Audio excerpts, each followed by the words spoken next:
We're just waiting for, we've lost Councillor McKay, so we'll just. She's not too far away. She's with my photocopy of the agenda. Oh, I actually have.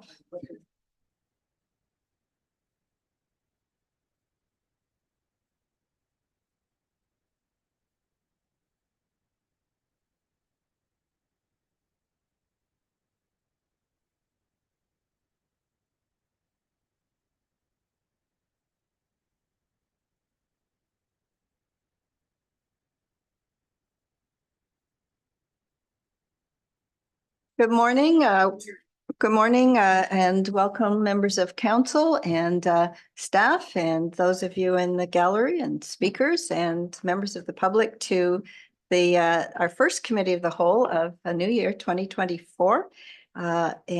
Before we get started, I would ask the deputy mayor to read our land acknowledgement.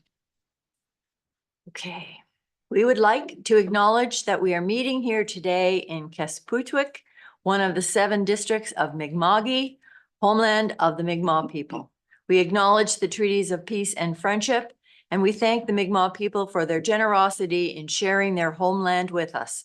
We are all treaty people. Thank you, Deputy Mayor. And if I could have a motion to approve the agenda, and I'll just make before that's moved, 2 comments. We have a change in presenter. Aditi Sharma will not be here, but Barb Shaw is going to do the presentation. And also we just to note, when we go in camera, it is for personnel and contractual. Those are the only changes. Deputy Mayor, if you could move that. I move that we approve the agenda for this morning. And seconder, please. Councillor McKay, thank you. Are there any other additions or changes to the agenda, members of council? Seeing none, all those in favor, please indicate by saying aye. Aye. Opposed? And that moves us to, we have 2 sets of minutes, and Deputy Mayor, here are the motions. If I could have a motion to approve the committee of the whole minutes of December 5th, 2023. I would so move those minutes for committee of the whole December the 5th to be approved as circulated and or amended. Thank you. And a seconder, please. Councillor Butler, are there any errors or omissions to those minutes? Seeing none, all those in favor, please indicate by saying aye. Aye. Opposed? Those are passed. And committee of the whole in camera for December 5th, 2023. I would move that the minutes of the committee of the whole in camera meeting, December 5th, 2023, be approved as circulated and or amended. Thank you, Deputy Mayor. And a seconder, please. Councillor Madeira Voss, and all those in favor, please indicate by saying aye. Aye. Opposed? So that is passed. So we have 2 presentations, and I'd like to invite Tanya Colville. Welcome back. Tanya is from Events Acadia, and Tanya, if you have any, I guess you're going to sit there, so you probably know exactly what you're doing. Whenever She's in a different place. She's in a different place. And I just note on the agenda, the wrong last name, so Colburn, and that's our error.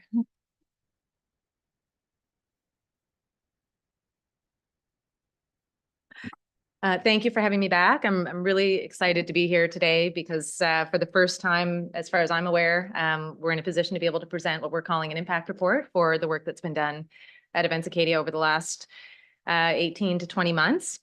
So what you're seeing here is just that, a review from April 1st of 2022 to December 31st, 2023, understanding, of course, that not all of the data is in for 2023. So a lot of what you'll see may end sooner than that, but I think still shows the impact of what's been happening over the last few months.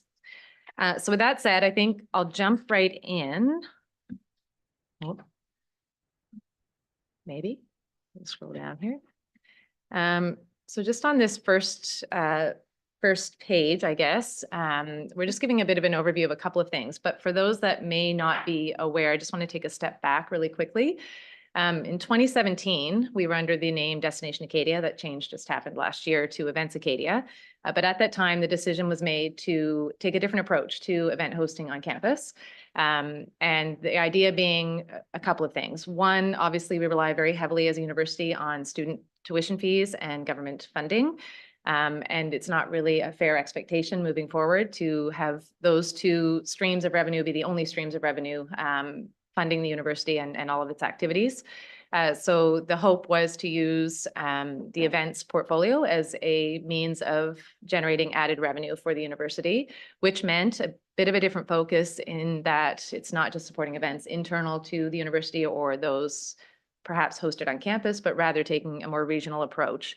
And that has been the focus since 2017, understanding that, of course, COVID threw a wrench in everything, as it did for everyone. And we really only got back on track in early 2022. The second objective of sort of the new mandate was to try to maximize the infrastructure. Obviously, throughout the school year, it's used a great deal, and oftentimes it's a struggle to find space as needed during the academic year. But in the summer months, most of the venues were just sitting empty and not being utilized to their full potential. So that was item number 2, I guess, for the mandate. And the third was, again, to try to showcase the region and Wolfville/Acadia and all of the associated areas as a true event host destination. So with that in mind, beginning in April 2022, we're still rebounding, to be truthful.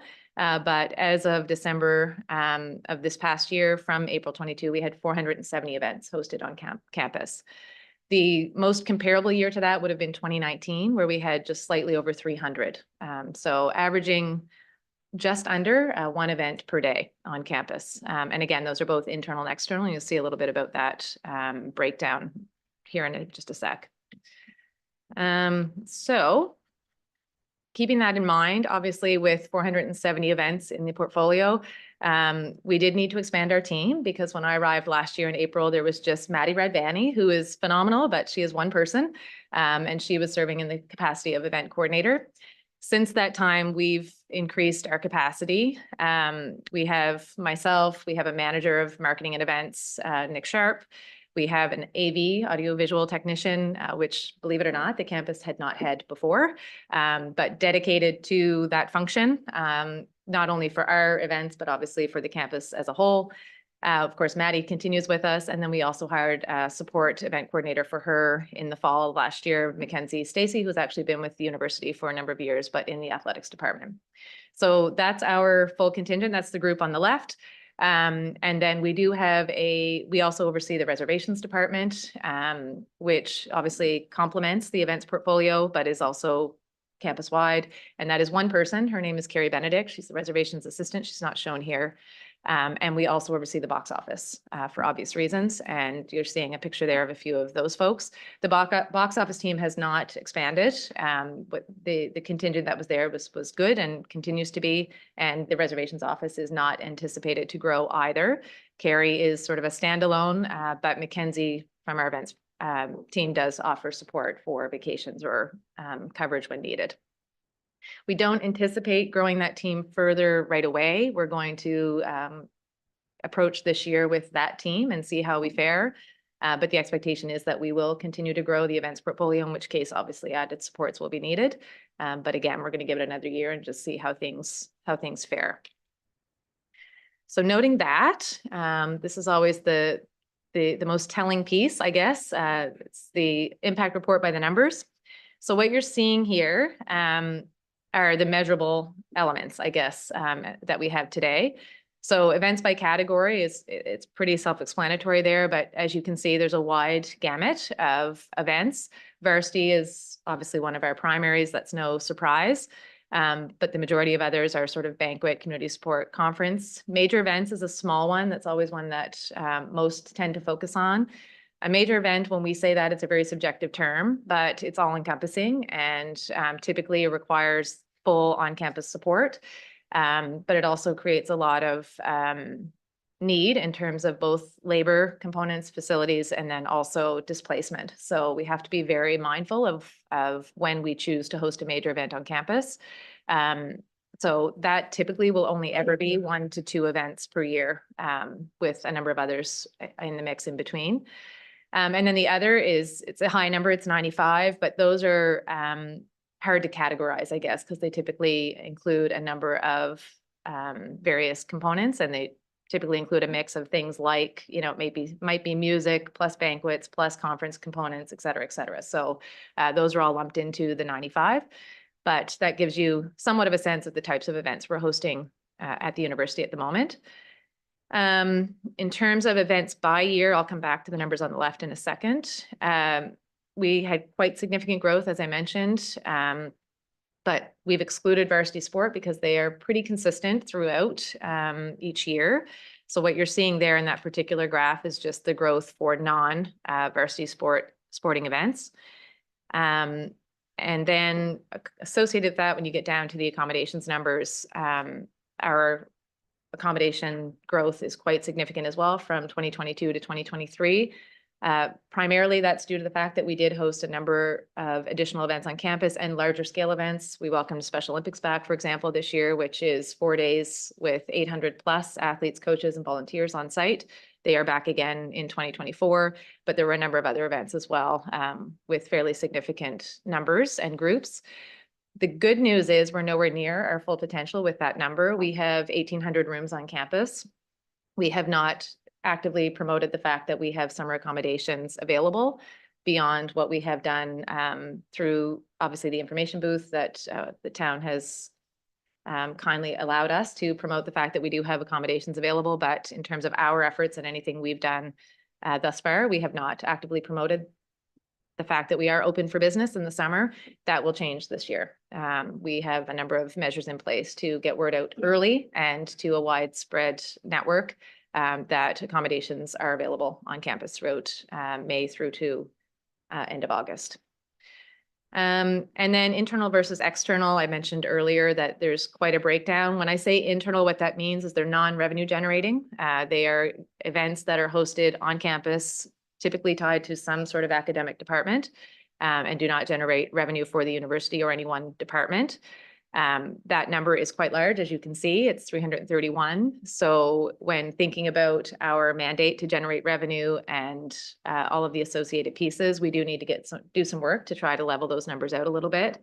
Understanding that it's still very important that we support internal events, but our number right now that we're working with, the 139, is where the revenue comes from. So it's relatively small in comparison, but we're doing okay in terms of outcomes. So forgive me, going back up to the top, we talk about revenue and just some of the numbers from the external events, because that's what these relate to. Total box office gross revenue, that is for ticketed events, only ticketed events. And most events, believe it or not, are not actually ticketed. So that's your concert events. And, you know, that does include varsity sporting events, that type of thing. So those were the numbers as of December 31st of this year past. Tickets issued, that's always an interesting number. That means 96,806 individual ticket holders walked through, not individual, sorry. Some may have purchased tickets for multiple events, but that is how many ticket holders walked through the facility this year. Then going to facility booking entries. This is an odd one, but Carrie that I mentioned from our reservations department, she literally manually enters every booking we have on campus. We're working to change that. We need a new software program, and that is in the works. But at the moment, she literally manually enters every booking, and that total was 67,684 entries over the course of that term. That's more of a fun fact, not really something that's overly telling, but still very important when you think about capacity and efforts moving forward. Food and beverage gross sales, this is excluding concessions. And the reason it's excluding concessions is those numbers have not been finalized for 2023. But this just means literally concessions. So when you go to Acadia, if you happen to go to a hockey game or something of that nature and you go to the concession stand, that's what this is referring to. It does, however, include bar sales. So something to make note of. That number is relatively low. That does not include, you know, if we have camps or teams or other things happening on site and they go to meal hall or they perhaps purchase meal plans, that number is not in there, but certainly will be provided prior to the end of fiscal in March. Weddings, we don't actively promote the fact that we host weddings, but the number is growing. Weddings obviously are an area of growth potential. We hosted 10. The primary reason that that number is so low is because prior to 2024, weddings hosted on campus were reserved for alumni only. We have changed that. The KCIC Irving Center is the one location that is reserved for Acadia alumni and or immediate family. And the reason for that is it's part of the donor agreement. That is a requirement. But every other space on campus is open for public bookings. So we are planning to increase our focus on the wedding portfolio moving into 2024. And then again, just more of a fun fact, obviously all of the events we host require a certain component of volunteer hours. And from what we were able to tally and track, it was a little over 1,500 plus, which is quite something. So we're very grateful to our small pool of volunteers that are so giving of their time. Any questions on any of the numbers? Again, they're not all here, but this is what we had available to us as of December 31st. Councillor Madeira-Voss? Thank you, Ted. That was really interesting and very clear. I have a question around the 1,800 rooms that are available over the summer. Would those be single rooms that would not have bathrooms attached? Like, what do they look like? Are they the regular dorm rooms where there'd be a bathroom down the hall or? Good question. It's a Yeah. mix. We have what we call a premium residence and then all the rest are classic.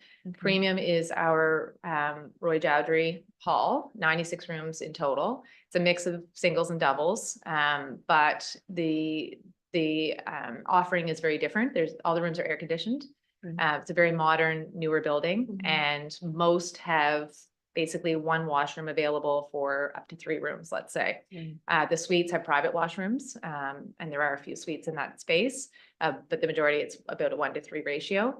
The classic residents are what you would expect, a normal dorm. So it's shared washrooms off the hallway. The rooms, again, they're single or doubles. And we do have what we call double deluxe, which just means you actually get a full double bed as opposed to a single bed, but the room still holds 2 beds. So it's quite a mix throughout the buildings, but we offer those as classic, very much what you would expect.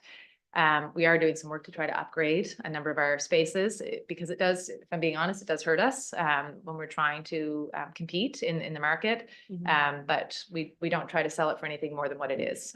And the price point seems to help. So obviously the premium residence is more expensive, and then the classic residence is the same across the board. And for all of those during that time period, parking would not be an issue, would it? Not during the summer months. Right. Yeah, I mean, if we have a major event, sure, then that sometimes can become a bit of a challenge, but 99% of the time it's a non-issue and parking is included in a room It's included stay. in the rental, so it's not extra. It is, Okay, yeah, thank you. pleasure. Councillor Ingham? Could you tell me how many rooms would you actually release? You said 1,800. You're not gonna basically rent all the 1,800 out, are you? Or is that? We do based on demand, Okay. but what we start with is what's called the quad, which is 4 residences all in the same vicinity, the Roy Dowdry being in that space. We start with those 4 at the onset of the summer, and then as demand grows, we prepare the additional buildings based on what we know to be true in terms of the need. But we are capable of opening all 1,800 rooms up if needed. For example, Special Olympics weekend in July, we had 1,300 rooms in use at that time. We will, I believe truly, if we market the way that we should and promote the fact that we are open, we very well could be full to 1,800 on a regular basis. And we do have the capacity to do that. The only instance where that wouldn't be doable is if work is being done on any of the buildings, which quite often does happen. And we do know that a couple of buildings will be offline this summer for that purpose. So we just won't make those rooms available. But for the most part, it's anywhere in the vicinity of 1,200 to 1,500 available at all times. What's the price point, and would the meal hall be available in that package? The meal hall is always available if it's a group of 30 or more.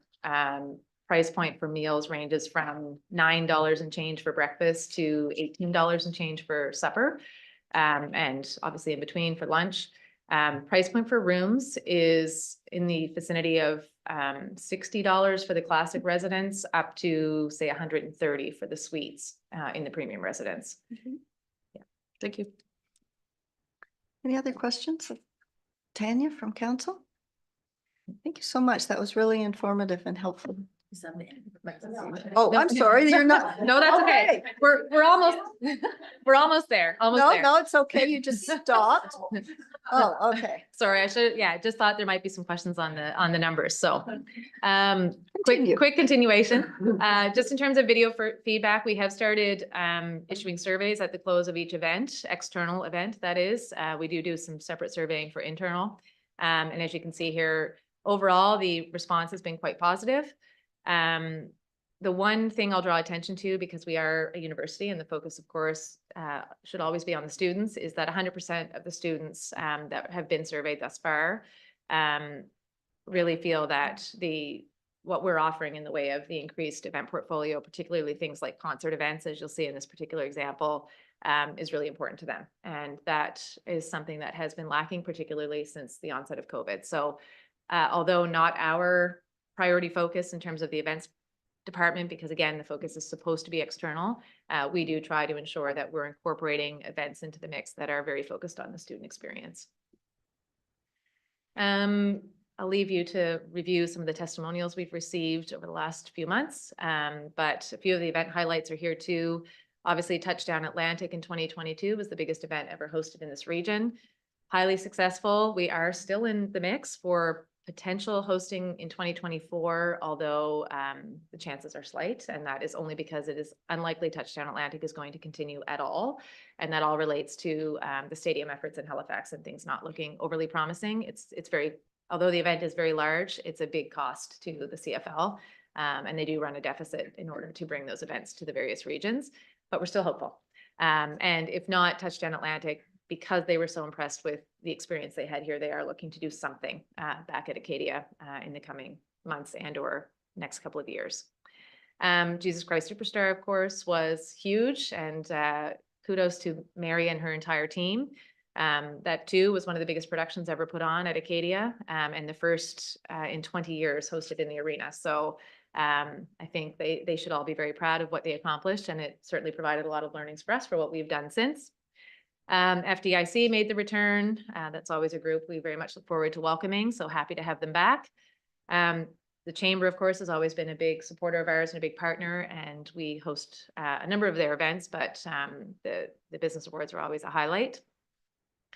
Rope Skipping Nationals, the reason this one's here is, first of all, none of us knew there was such a thing to begin with, but it was a huge contingent of athletes and a really wonderful event that encompassed a number of elements from, again, the conference banquet side of things in addition to the competition, but also just sort of broadened our scope in terms of the types of events we can be hosting. It is a sporting event, but it was unique in its nature. So we're looking forward to welcoming them back in the future. Special Olympics, of course, I made reference to. They're returning in 2024. We do plan to sign continual agreements with Special Olympics, noting that they are obligated as a provincial association to also go to St. FX on the rotation. So it'll probably be every 2 years with us, and then 2 years with St. FX, and then continue that pattern. Kip Moore was the first, noting that Jesus Christ Superstar was a theater type event, a musical event. Kip Moore was our first major concert event in the arena in over 20 years. It was very successful. And then we followed that up with Country Rocks the Farm, which was, of course, a surprise for all of us. Very unfortunate that Noggins was not able to host as a result of the hurricane, but we were very grateful that we were able to welcome them in December. And again, very successful event with over 2,400 ticket goers on site. Supporting the student experience, I think I made mention of that, but one of the big ways in which we do that on an annual basis is assisting them with both homecoming as well as some of their ancillary events. And we also support the ASU in their efforts. I think, I don't know if it's public knowledge or not, but the Axe was in jeopardy of closing this year as of September, and we approached the ASU and said, if you'll allow us, we'd love to help you.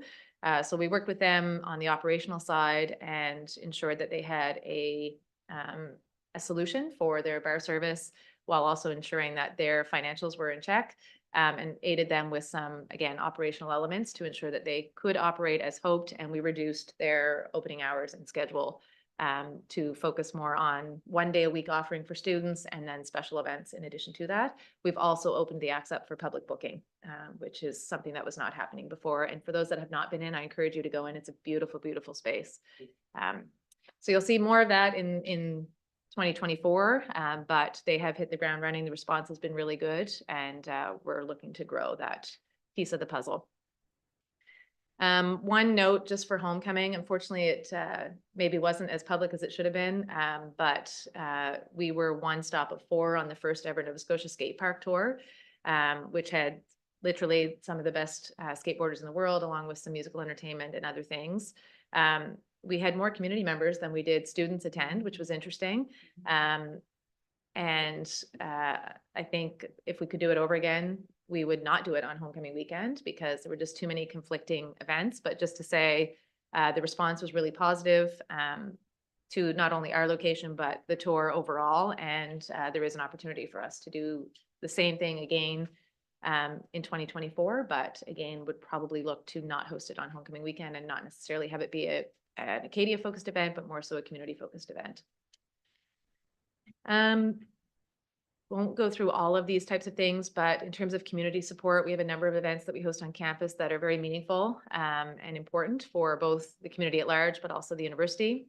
Catapult Leadership Camp is one of them. As you can see here, it's an event focused on students that face economic challenges, as well as, unfortunately, a number of additional challenges that is fully supported and free for that group. And then there are a number of others. We have Techsploration and a few others as well that fall along those lines. But we also offer free access to our facilities for members of the Annapolis Valley Regional School Board. And of course, the Performing Arts Series is also a partner of ours where we offer a number of supports, I guess, including facilities and a lot of the human resource functions. There's many, many others, but we're just highlighting a few here. This is a big one. As you probably all know, we did have the need, I guess, arise to try to support the McLeod Group during the fires last summer. The request came out of nowhere and we weren't quite prepared, but of course we wanted to help. And we were able to do so in a big way for 2 of the homes affected by the fires out of the Shelburne area. The group was on site for a little over 2 weeks and we transformed Chase residence into a long-term care facility, which was quite the undertaking, and it did require collaboration from everyone on campus, and they were amazing to do so. And McLeod Group could not have been more thankful.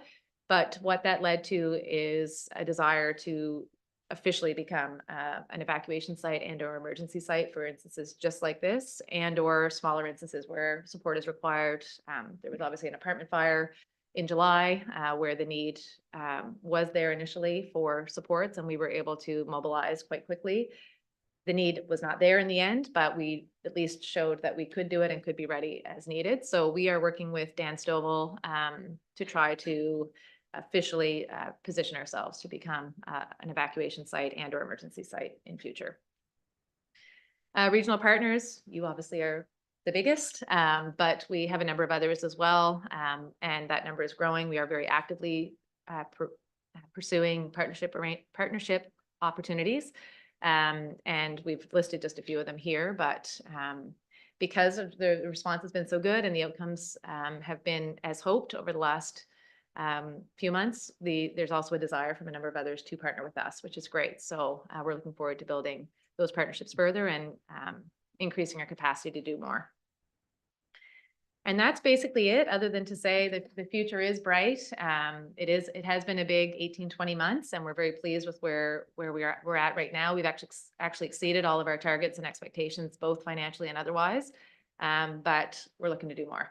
And one of the big wins, I guess, for future was the Canadian Curling Olympic Pre-Trials, which of course the town is a huge partner in. We are still working on some other initiatives for 2024 with outcomes to be determined. But there are a number of events, both for the near future, 2024, all the way to 2030, that we are working on, and we'll be certainly in a position to share soon what the status of each of those is. Each of those are. but it's going to be a big year and we're on target to surpass our numbers from 2023 already. So we're looking forward to what's yet to come. Okay. Now other questions. Councillor McKay. Thank you. Thank you for that. That's amazing. Certainly the future is bright. At the WBDC, we were looking at the calendar. Can you tell us where that is on the site? Maybe send us the link. And I think you were working on updating it so it was easier to access. Yes, so right now, there's the Acadia events calendar, which is campus-wide. We don't typically use that because things do get lost and it's not easy to access. But there's a joint effort with the marketing communications department on campus and us to try to combine the two so that there is one calendar. In the interim, it's just our website is the best. Events Acadia's standalone website is the best means through which to see the events calendar specifically. But those are only our efforts, not some of the other events happening on campus through the academic side.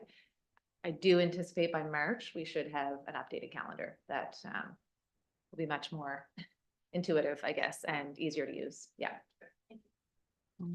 Deputy Mayor. Thank you. This is more of a comment, if you don't mind. This Please. is fabulous, fabulous presentation. I'm sure you're probably aware that back in the early 90s, the town contributed hugely to the renovation of the old rink into Festival Theater. And it is an amazing performance space. Agreed. Unfortunately, it's prohibitively expensive to rent for community groups. I volunteer with 2 community theater groups and price point is beyond what we can afford. I wish it was otherwise, but I just wanted to make that point that there is a long history of local theater being performed in that space, and less is going to happen now. You're not the first to say that. And we have done a market analysis to see where we fit relative to others in a similar environment for external. We are working to try to find ways to partner with some of the community groups and others to aid in that regard. It's just been a bit of a slow process, and because of some of the internal workings of the university and the cost that we incur as a result of any booking in that space, we have to work through those details in order to be able to change that offering in any way, shape, or form. But it is 100% on the radar, and we are doing what we can to try to eliminate those barriers for those that perhaps have used the space in the past and or would be looking to in the future. So I hope to have some updated information to share with you that may be a more positive, lead to a more positive outcome for you, but it is certainly on the radar, and it's a challenge we've faced over the last few months for sure. Well, that's good. I appreciate that. Thank you. Councillor Ingham. Yeah, just to follow up on the bookings, with the weddings, I know you said you only had 10. Is that something that's seasonal also, like the rooms, like is from April until August too for the weddings? It's not. No. Any of the ancillary spaces, meaning non-academic spaces, are available for booking throughout the year. The Right. challenge is typically that most do want the accommodations offering as a part of that, and we can't offer that piece. So that's usually what steers people away from campus for their weddings, but certainly any of the ancillary spaces are open. And we do have a few, we had a couple of in October that just hosted their ceremony and reception and then went elsewhere for the accommodations piece. So that does happen, but ideally most are looking for the full package. Yeah. And as when Jody asked the question, so if somebody, I mean, because accommodations are always a big issue when people are coming to town. So if there's just, one person looking for accommodations, is that easy to find? Would I send them to the Events Acadia and they could find that they could book directly from there? It's easy to find? They can, as of the fall of last year, they can. Again, we need to do a much better job of actively promoting that, but you'll see that start to happen now, leading into the summer months. Okay. But yes, absolutely. Individuals can book, and there is an online booking option now.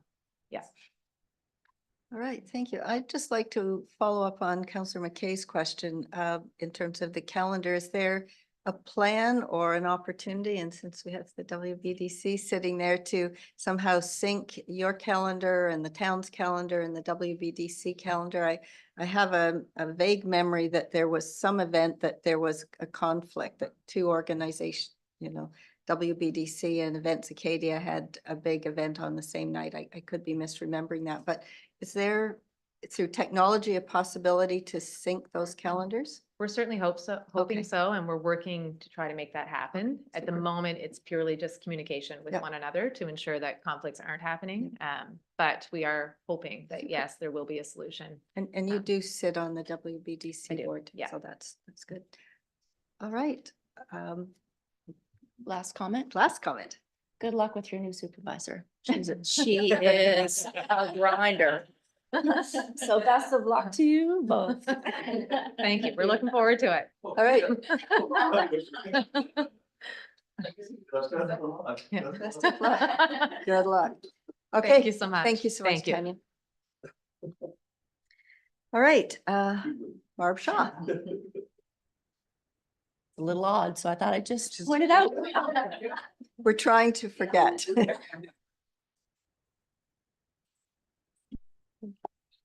Thank you, Mayor Donovan. Through you to council, good morning, happy new year. So I'm here this morning. I'm going to briefly update you on a project that officially launched this week. So Aditi Sharma has joined us for a 10-week short contract. She's unavailable this morning because she's in class. So Aditi is an international student who will be taking the lead for us on basically a feasibility process, looking at whether or not we should relaunch the host family program here in Wolfville. And if it is to be relaunched, looking at, does that live within the town? How do we resource this, and kind of what would that look like go forward? So I'm also looking for some support from council because the first stage of this very quick turnaround is going to be kind of tapping into memories of folks in the community. So the host family operated supporting international students at Acadia quite successfully for a long time, as I have learned from the deputy mayor. And then it kind of wrapped up due to COVID and some other reasons. So we've launched a project area on Wolfville Blooms. And if people have knowledge of the program, if they participated, if they volunteered, if they were inspired by this program, we need to connect with those folks to really find out what it looked like previously and how it worked for both kind of the host families and also for previous students. So taking folks back a little bit too, to kind of really bring everybody into why it is that we're even looking at this. So a year ago, I had the pleasure of working with Tanvi Dabas. We did a very quick engagement cycle. I think that was also about 10 weeks at that time. We went out to the community to start this process around what is the community looking for in terms of our work on equity, diversity, and inclusion. And we heard quite clearly back from the community that we need to continue focusing on the perceived barriers between the campus and the off-campus community. So town and gown, which is why it's nice to have updates from our partners at Acadia, although our CAO might have taken it too far. I'll be okay. Just one more way to build that relationship. So we really heard a lot of that feedback. And then when we went a little bit deeper into ways that we could build more supports around our student community, we started hearing very unique stories coming out of the international student experience. And so that kind of inspired the plan that council approved last year in the ops plan and going into budget, where we launched our kind of first year looking at how we would proceed with equity, diversity, and inclusion here in the town. And one of the big pieces around that was to look at the host family program and figure out if this was something that we should breathe some life back into. So I will be returning to chat with you folks in the weeks ahead. Aditi will be around. She'll be in touch with folks. She really is an amazing young woman. Luke and I had the pleasure of interviewing a number of candidates, all international students. We were blown away by everybody's abilities and qualifications and willingness to get involved in this project. So Aditi will be back. We'll be updating you if you have ideas. If you can share this project with your connections, that would be fabulous. Again, it's on Blooms. We'll be pushing it out through social in the days and weeks ahead. And I'd be happy to answer any preliminary questions at this time. Thank you, Barb. Are there any questions of council or comments? Councillor Ingham and then Councillor Palmer. Thanks, Barb. When you interviewed the students, did they seem pretty receptive to this? And how many did you interview? So we did 3 interviews. We had a ton of applicants. The Wong Center really helped us make the connection with the international student population. So we interviewed 3 amazing candidates. 2 of them were really quite on board with the idea of the program, and a 3rd student really was looking at the feasibility piece and gave the comment, you know, there's so many more things happening through Acadia and on campus. So, you know, was this necessary? So this really is that very fulsome exploration to see, do we need this program? Is it wanted? Is it welcome? And what can we do to provide that support? If not through this program, then in what other ways? But yeah, it'll be interesting to see. But all of the candidates were very willing to share their unique stories of their experiences coming to Wolfville, and very connected to their social networks as well. Councillor Palmer. I'll just point out another thing that was happening probably about the same time when I first moved back to town was the Adopt an Athlete program, which was a similar program, and I suspect it was related, but I can't remember how it actually worked, but we were involved in it way back then. So I'll just throw that one out at you. I would love to hear more about that. So maybe you can connect me to some people. And again, if that program still exists, that would be a great thing that we can be amplifying. And if it doesn't exist, maybe kind of thinking about where there might be some of that intersection. Might be a father adopting an athlete right here. Was your daughter an adopt an athlete, maybe? No, maybe not. Not ringing it up. I don't remember. Yeah, I don't remember. It stands now here. Okay. Other comments, questions? Thank you so much, Barb. Thank you so much. I did have the pleasure, I expect other members of council did, of meeting Aditi at the New Year's levy, and she's a lovely young woman, so I look forward to working with her. All right, that brings us to public input. Is there anyone in the gallery who would like to, or is here to provide public input? Not. Yes, you may come. No, anything you want to say, and Director Lake will set you up logistically and technically, and you have 3 minutes. We just ask you to express or give your name and where you live and your comment. Right. Just do it different. My name is Elizabeth Feta and I live on Acadia Street. And I've been living in Oakville, I think, about 28 years, elsewhere in the province before that a bit. And I'm here today to ask Mayor Donovan and council if you would consider joining the mayors of Halifax and Charlottetown and I forget the 3rd one, but I hope by this point there are more than that. Mayors who have put out a call for immediate ceasefire and humanitarian aid for Gaza. Because I feel the more voices that speak out on this issue, this horrible issue, the better. Early in December, I saw a clip of a video clip of King Charles going through those processions that he goes through with people on both sides, within handshaking distance. And it was indoor somewhere, and people were on the whole quite quiet, but there were a few people on the outside who were calling out to him, call for a ceasefire and free Palestine. And I don't suppose any of you saw that clip. Can you guess what King Charles said? He said, Merry Christmas. And at first I was flabbergasted, and then I was angry, and then I had to laugh because, of course, what else could he say? He's just a symbolic figurehead. He has no real role in anything to do with important issues in the world. And we who live in a community that are beneficiaries of a cultivated experience for mind, body, and soil, I think that we should be willing to speak up for people elsewhere in the world who don't have those things that we take for granted. So, that's my question to Okay, you. thank you. I will tell you that our December 21st, I believe it's December 21st, council meeting, we did have a full delegation that went right out to the door with that request, and a letter was sent about a week after that Oh, was to it? that effect. So, and I believe all of the municipalities in Kings have done so as well, and Okay. probably far wider than that. I only can speak. Yeah, for I'm glad to Kings. hear that because I wasn't aware of. Yes, so if much you going take on a look at locally. the council meeting of the 21st of December online, you will see that.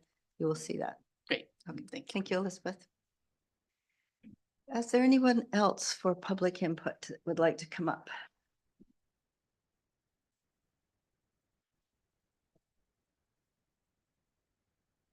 This is Dr. Lee from Acadia. Thank you. Great presentation. Your One of name, the- please, and your address. Sorry, Kevin Gildart, 292 Main Street, Wolfville. What I would just like to say is that as an Acadia alumnus, I get the bulletin, and obviously there's an affiliation with Meloche, Monex, and so on and so forth for insurance. When I take a look at the numbers of people that you are bringing into town, those are big numbers. And if I could make a suggestion, and maybe you've already done it, a lot of these people who are coming into town for something like a homecoming or whatever event need services. One that comes to mind for me is a rental car.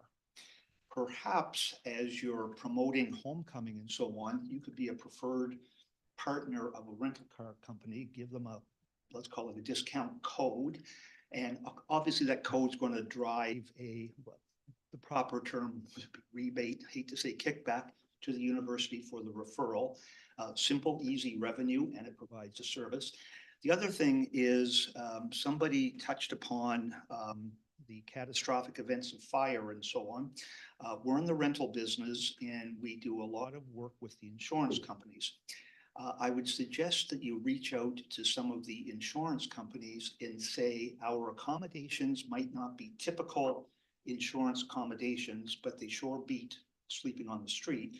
If you let the insurance industry know that you have an opportunity to take in couples or families in a less than perfect situation, but relatively quick turnarounds in, out, and so on and so forth, I think you'd be shocked with the response you'll get from the insurance industry. Just knowing, I get calls from people in the Valley looking for accommodation for insurance. And at this point, we're not represented here, but you are. So I would just say you might want to consider that. Thank you, Kevin. Thank you. And no one else for public input? Thank you. That brings us to committee reports. And for those of you new to the gallery, these are reports of members of council who chair or sit on various committees. And the reports are in the agenda. If you are interested in reading them, I will ask the relevant, the counselor in charge of the report, and I will start with Councillor Madeira Voss. Is there anything you'd like to add to your RCMP report or as submitted? As submitted, but I would like to thank Councillor Palmater for stepping in and chairing the meeting, as I was not able to do that. And so I appreciate his support. He did a good job. Thank you. Are there any questions of Councillor Palmater, I guess? If there are any questions, we'll hold those. And I think we're fine. You picked the wrong time to leave. My Town and Gown Committee report is as submitted, unless there are any questions from members of council. All right, then that brings us to the CAO report. I just have a few things to highlight. I'm going to put Devin on the spot first. There is an update in the CAO report about the active transportation working group that's in place. He does now have that. I didn't know if you wanted to say a few words, just introducing who was on the committee. We had a really great response to the expression of interest, and just wanted to turn it over to Devin just to give 3 or 4 line update on where that's at.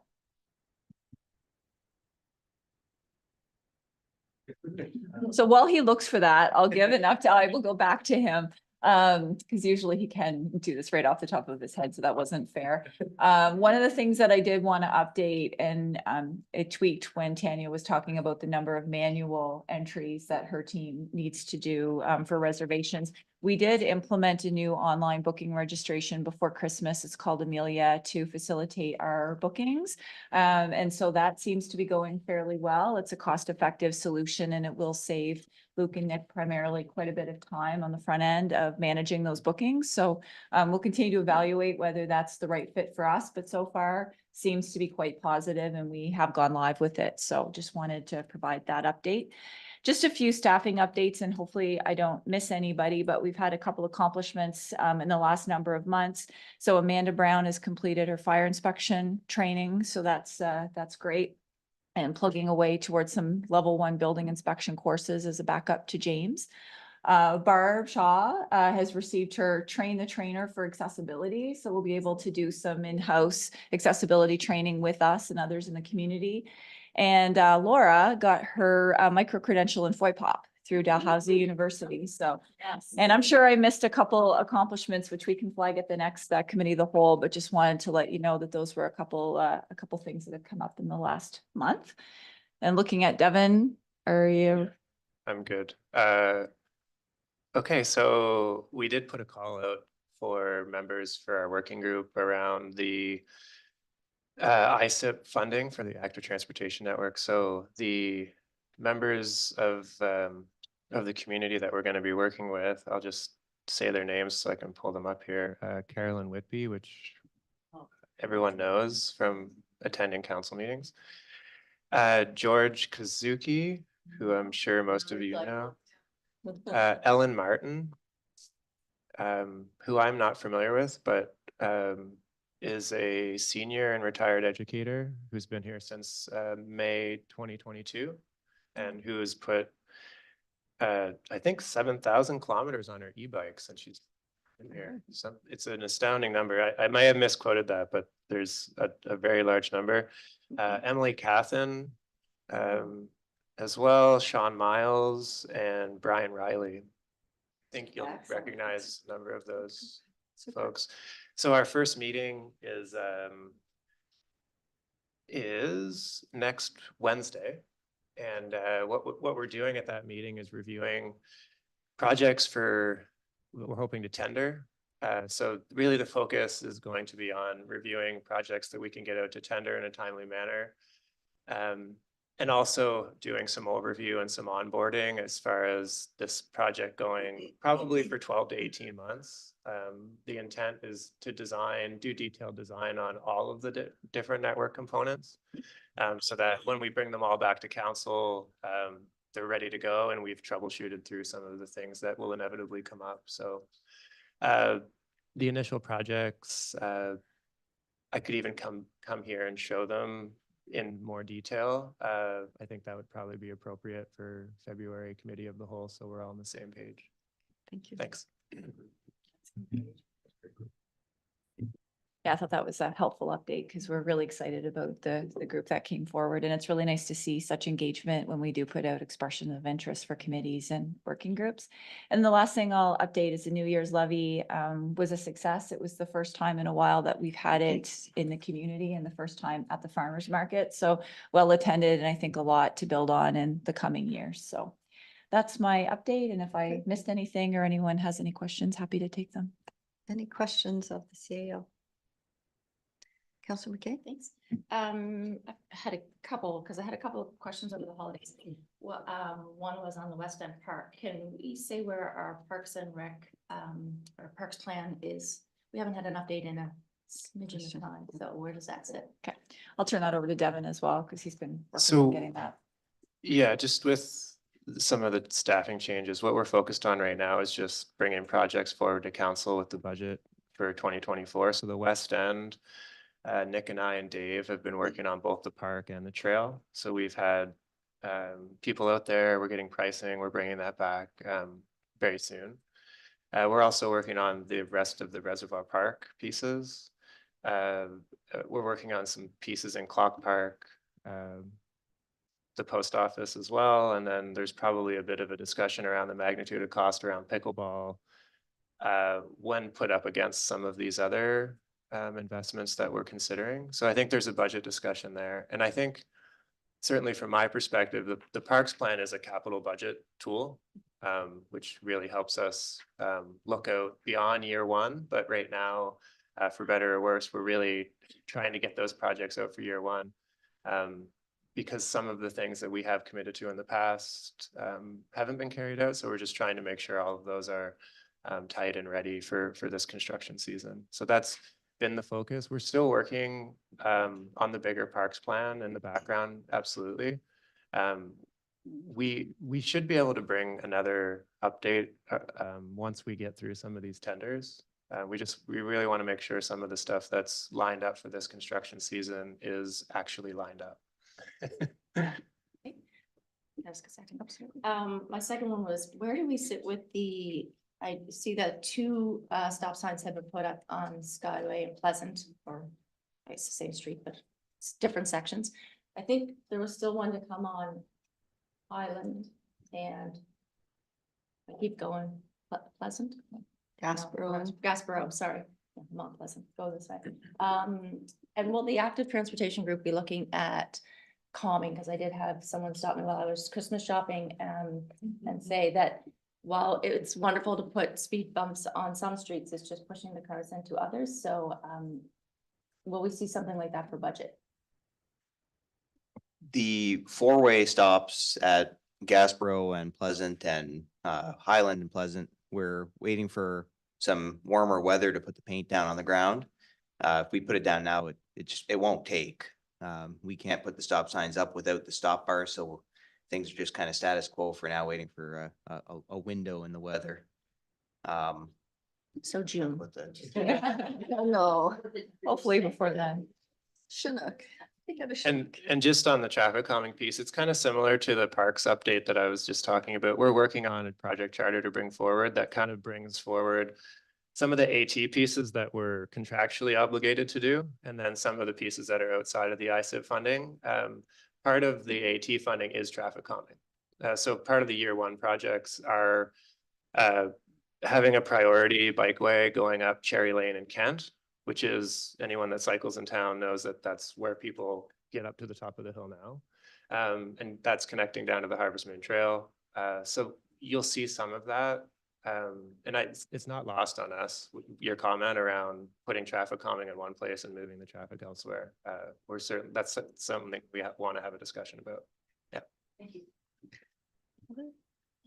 I have two somewhat related questions and to follow up, although this is in the East End, I have received, and I think Devin, you received one from an East End resident. We had been told there would be some consultation by November around the Olsen East End Park. Just said I would bring that question forward this morning. Do we have are we still planning, I guess not when, but are we still planning to do consultation with the East End community?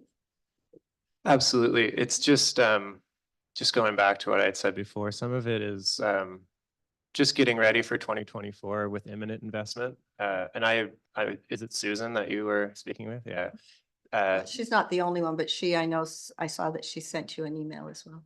And I was back and forth with her just around absolutely wanting to have that meeting. And I think we'll have it in the next few months. I know when anything is happening in your backyard, there's some anxiety associated with that. So I think we need to get out in front of that. And I guess related to that, but Alex, this is probably a question for you, and I'm sure we're going to see more tomorrow if the winds are 100 kilometers an hour.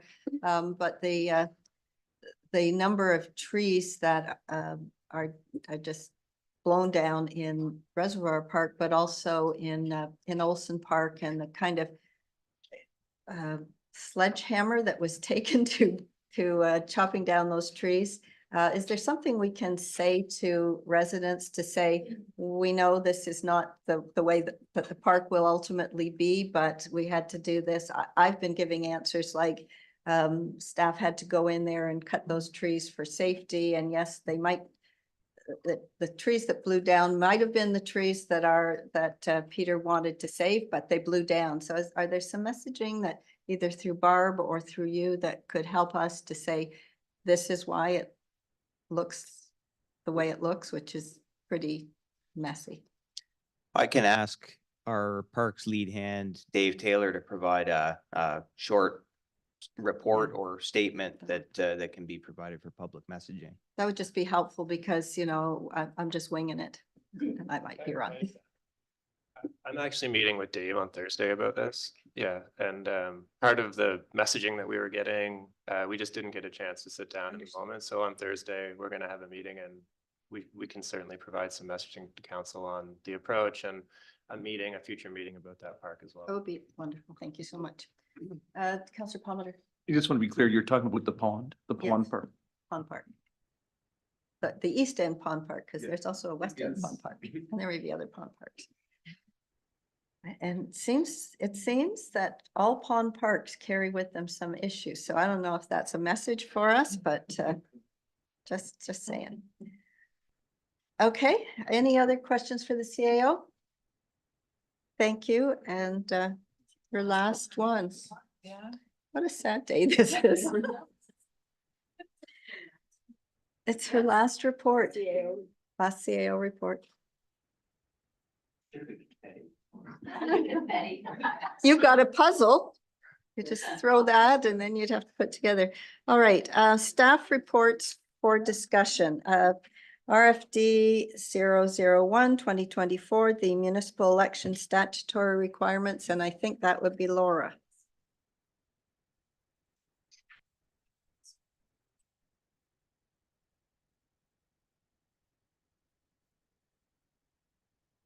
Good morning and Good happy morning. new year.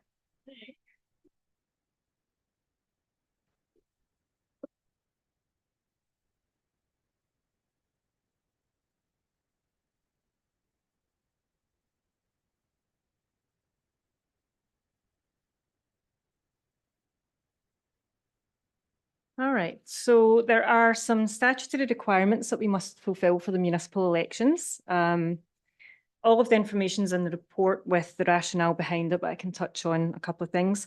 So council must approve the following, which is the date of the first advanced polling date, the method of producing the preliminary list of voters, the date by which amendments to the electors list must be completed, and whether or not to give the CAO the authority to appoint a returning officer, assistant returning officer, and to set a tariff of fees for the election.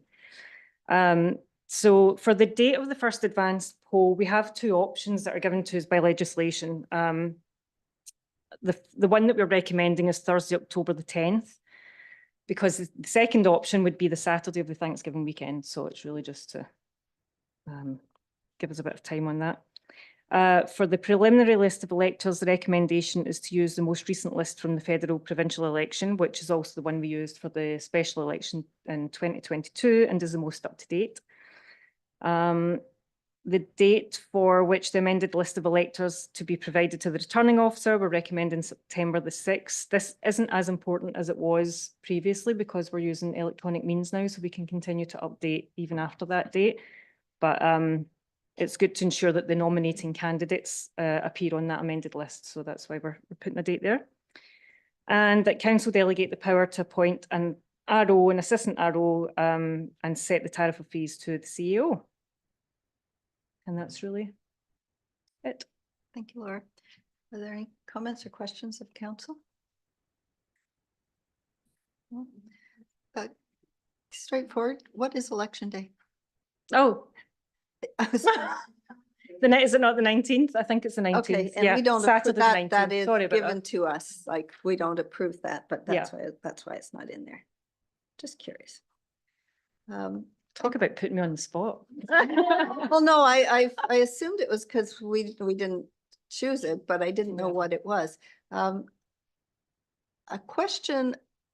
So why, since we're doing electronic voting and there will be a date at which does electronic voting happen on the first, on that, the 10th? Yeah, so the two advanced polling days, so we'll have October 10th, if you Yeah. approve that date, and then the other one, which is set by legislation, which is following Tuesday, I believe.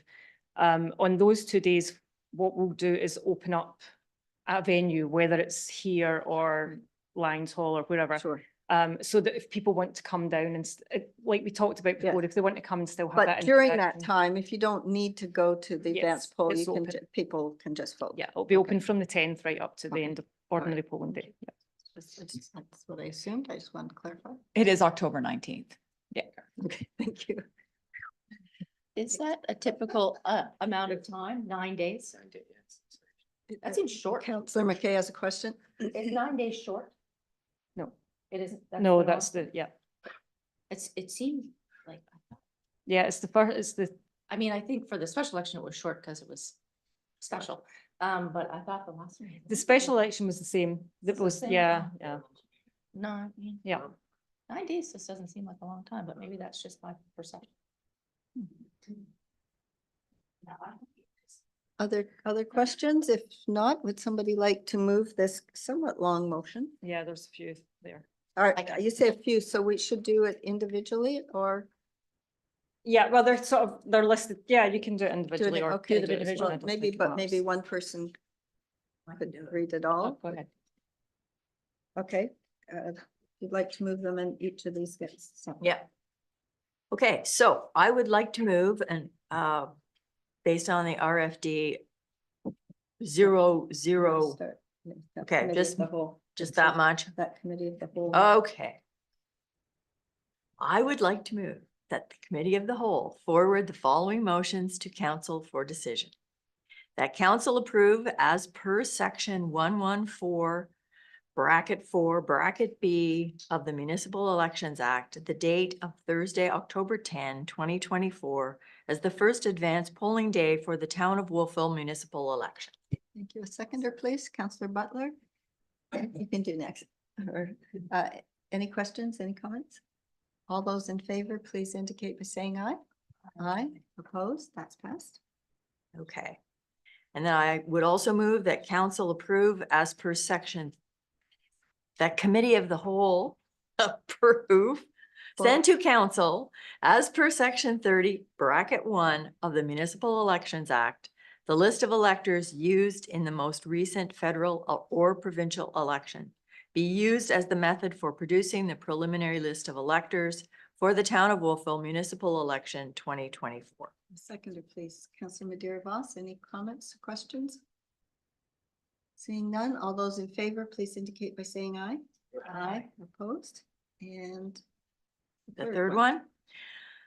I would move that committee of the whole send to council for approval as per section 38 bracket 1 of the Municipal Elections Act, the date of September 6, 2024, as the date by which the amended list of electors is to be provided to the returning officer. And the seconder, please. Councillor Butler, comments or questions? Seeing none, all those in favor, please indicate by saying aye. Aye, opposed, those three are passed. Thank you. All right. I think there's a couple more. Oh, my gosh, there is. All right. Turn Okay, the so page. that's two more. I can't run it into one. Do it separate. Okay. I would move that committee of council send to council to delegate as per section 4 bracket 1C of the Municipal Elections Act, the power to appoint a returning officer and assistant returning officer to the CAO. Seconder, please. Deputy Councillor Madeira Voss still doesn't slip off my tongue. All comments, questions? Councillor Plummer. I just want to be clear on that. We're gonna probably still have an acting CAO, so the acting CAO will have that ability. Thank you. Other questions? All those in favor, please indicate by saying aye. Aye. Opposed? That's passed, and I think this is the last Finally, one. I move that committee of the council send to council to delegate as per section 139 bracket 1A of the Municipal Elections Act, the authority to make, revise, and amend the tariff of fees and expenses to be paid to any person for their services and expenses under the Municipal Elections Act, and may similarly revise and amend the tariff and to provide for a method of rendering and verifying accounts for payment to the CAO for the 2024 municipal election for the town of Wolfville. And a seconder, please. Counselor Palmer. Questions, comments? Seeing none, all those in favor, please indicate by saying aye. Aye. Opposed? That is also passed. All right, that brings us to, and probably Director D'Souza, are you going to come up and speak to this one? Or Nick, I wasn't sure who, but whomever. Welcome Center Design Build Contract.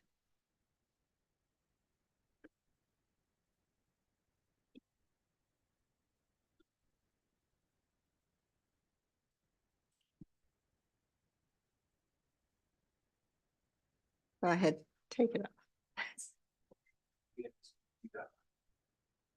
Oh, you were on it. You took the presentation, it's just there. The motion, I guess.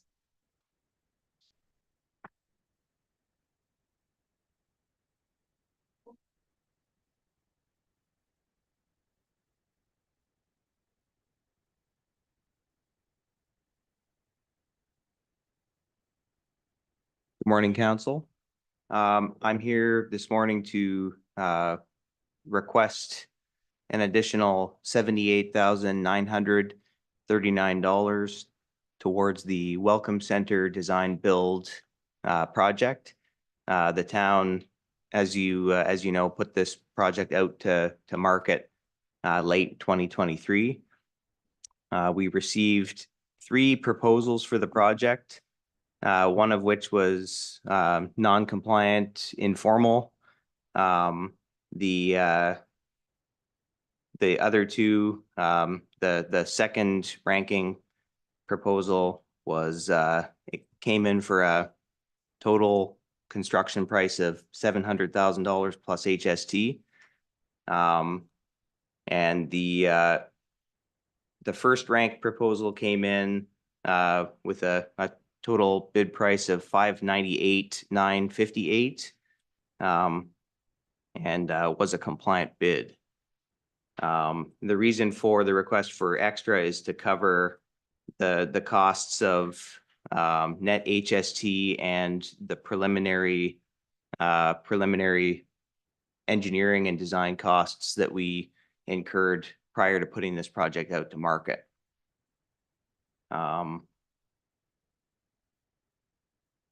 The proposal that came in, the first rank proposal, they presented a concept, this town lantern concept. Essentially, they're proposing to build exactly what we're asking for, what we required. Plus, they've added a few additional architectural elements that the designer feels fit well with the theme in the area and the theme of the town and our design guidelines.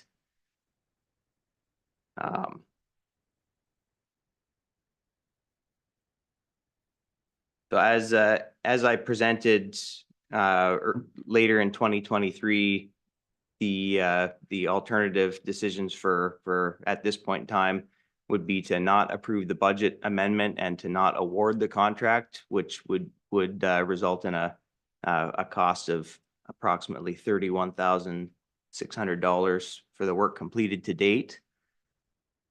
And another alternative may be to award the contract on the basis of finding savings in the project, which would mean reducing the scope somewhat to keep it within that previously approved $600,000 limit.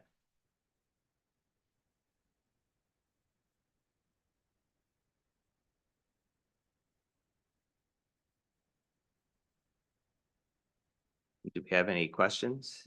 Are there any questions of staff? Councilor Palmer? Is the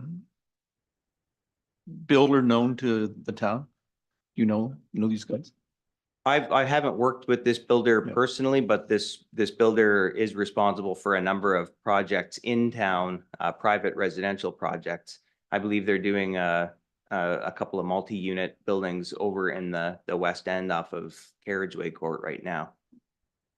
Or they recently completed. Oh, those are the guys that built. Yes, they did. They completed. Mm. That's complete. It's those guys. Okay. Yeah. And what's their anticipation if we, I guess it would be next council meeting that we would approve this, when would they start?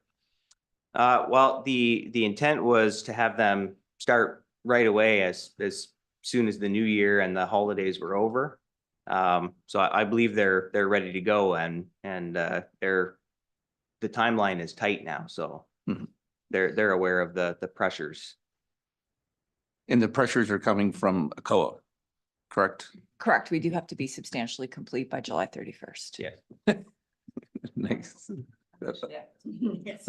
Yay. Councillor McKay?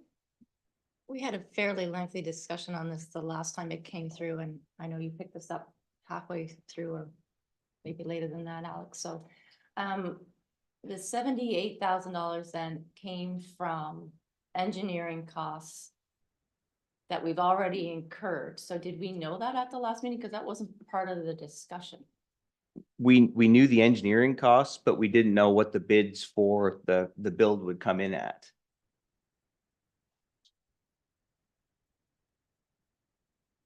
So substantially, that's, and how are we paying for it? I should ask that question because Director McLean isn't here to tell us Yeah, that. so it will likely come from reserves, and when the new director of finance comes in play, then we will have her look at this to see if there's a different way to fund it, but for right now, the option would be reserves.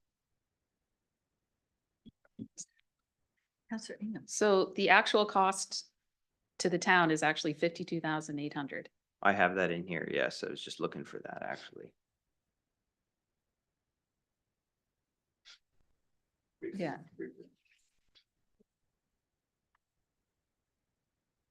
Plus or minus, it says. Plus or minus, yeah. How much plus? If everything stays as it is now, there's no extras, there's no additions to the scope, no unanticipated conditions, that's what it'll be. As everyone knows, that's rarely the case.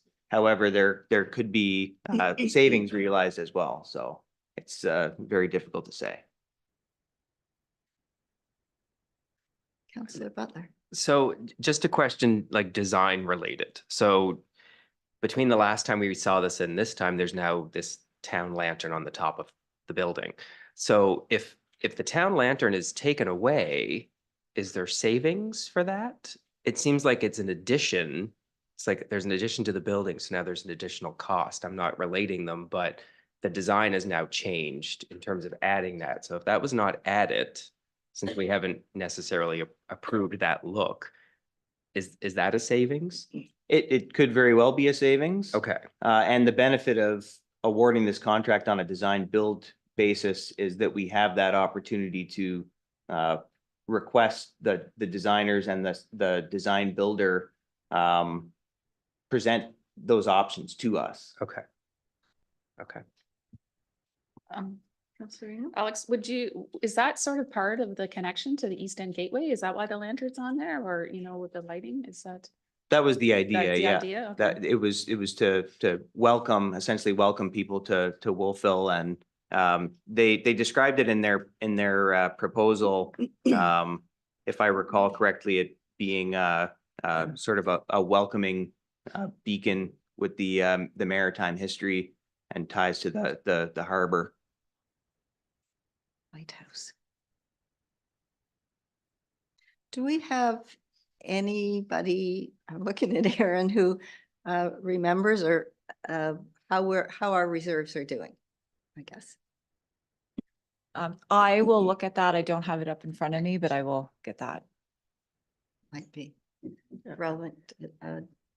Councillor Madeira Boss. Lights not on. Put the motion when you want in your. Actually, I was going to pass it to Councillor Butler as Chair of Audit. So other questions? Councillor McKay, then Councillor Palmer.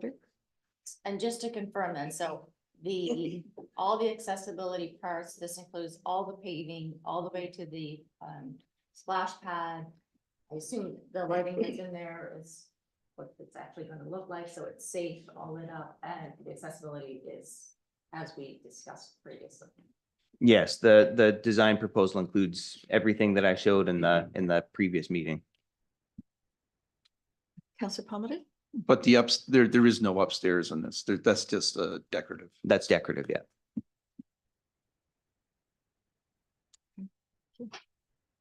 Um, Any other questions?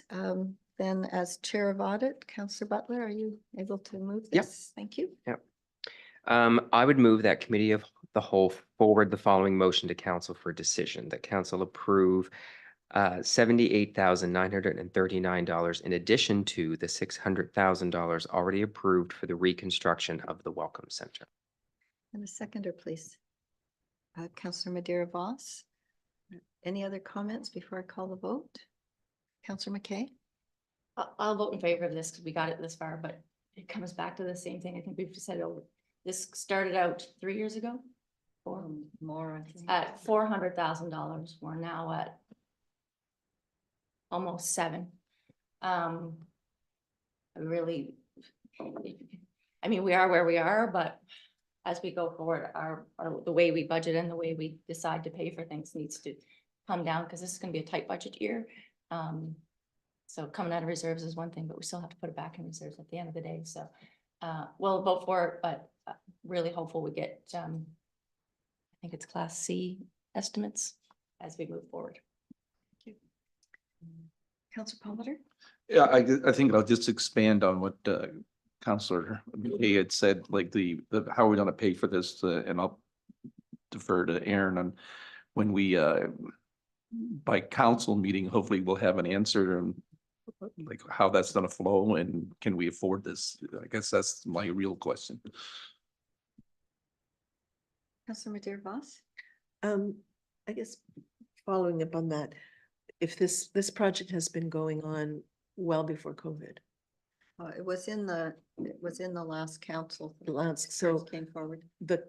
those costs of 400,000 would have been at a very different time with materials and labor would have been at a, I don't know that we can really compare it. And it seems to me that if we don't follow through with this, we're going to lose that ECHO money.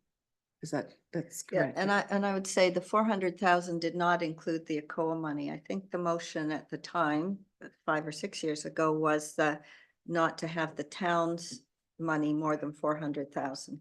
Now, as you say, costs have gone up, as I'm sure people in the audience who've experienced development know, but yes. But knowing what happens to our reserve is really important because this will be a tough budget year. And just as of right now, the capital reserve unrestricted is 2.974 million. That's what it's. Okay, thank you. All right, Councillor Butler? Question? Oh, sorry, the question. And you're late.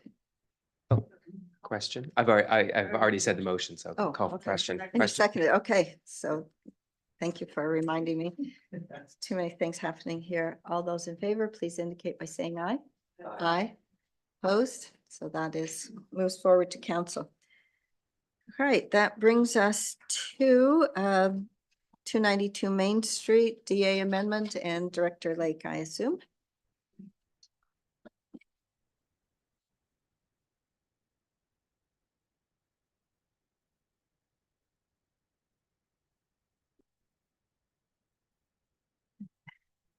Undo the buttons. On camera. Yeah.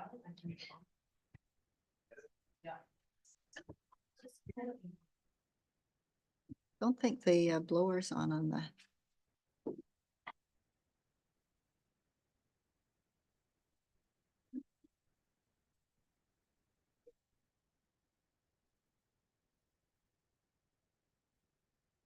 Morning, Mayor and Council. We're back again on 292 Main Street. So I'm just going to go through fairly brief. I'm not going to go through the entirety of the report, but I do want to highlight certain things as we steer towards moving this to a public hearing. So we have had a request to amend the 2019 approval, which I will show, and it was approved under previous set of planning documents. And really what we've been working towards here is ensuring that the approval that we're working towards is consistent with our existing planning documents that were approved shortly after this development agreement was approved. So I do think we should also realize that the debate and work that we did on this development approval completely informed what's in our planning documents. That shouldn't be lost on anyone. I do have a map of the site here. I know everyone's very aware of where this building is. So I just want to reiterate some of the process again. So on the right of this slide, you'll see the formal process we went through, really starting before 2017. There was some pre-consultation with the applicant.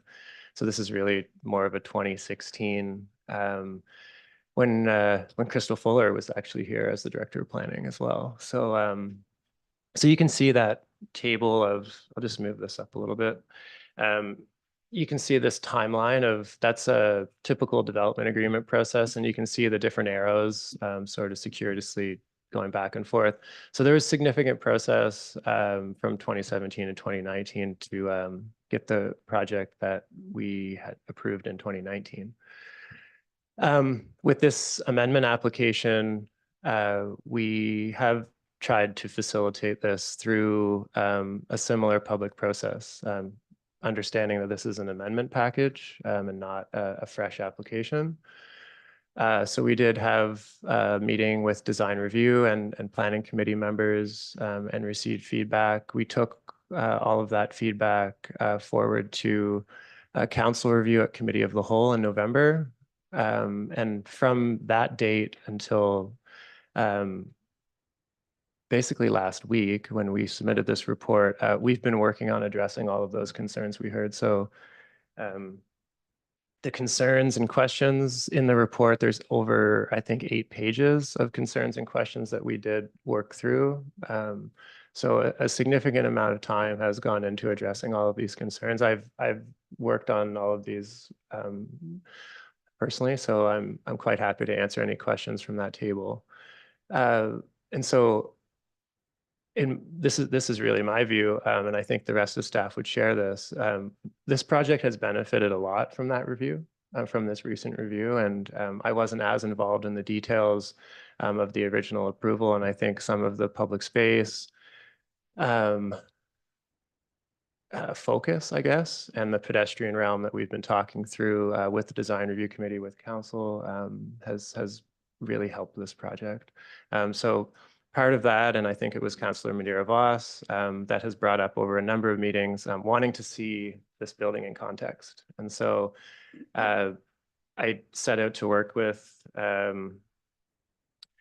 firm to do that. So I'll go through the renderings, but just to remind everyone, this is the concept of the original approval in 2019. And so what we've done here, kind of getting ahead of myself, I guess. I just want to say one other thing about 2019 before I get into this. So a big part of what was driving this was this rooftop that you see. And a lot of the sort of public benefit discussion was around having public access on the rooftop. So I just want to highlight that because this was in the development agreement, this drawing. So there was a rooftop amenity. It was conceived of as a cafe or some type of public space. And as we've gone forward, you'll see in the amendment package that's been removed for a number of reasons, and certainly informed by the last discussion we've had here, where it was moved to the second floor and now is being a contribution that's not in the building itself.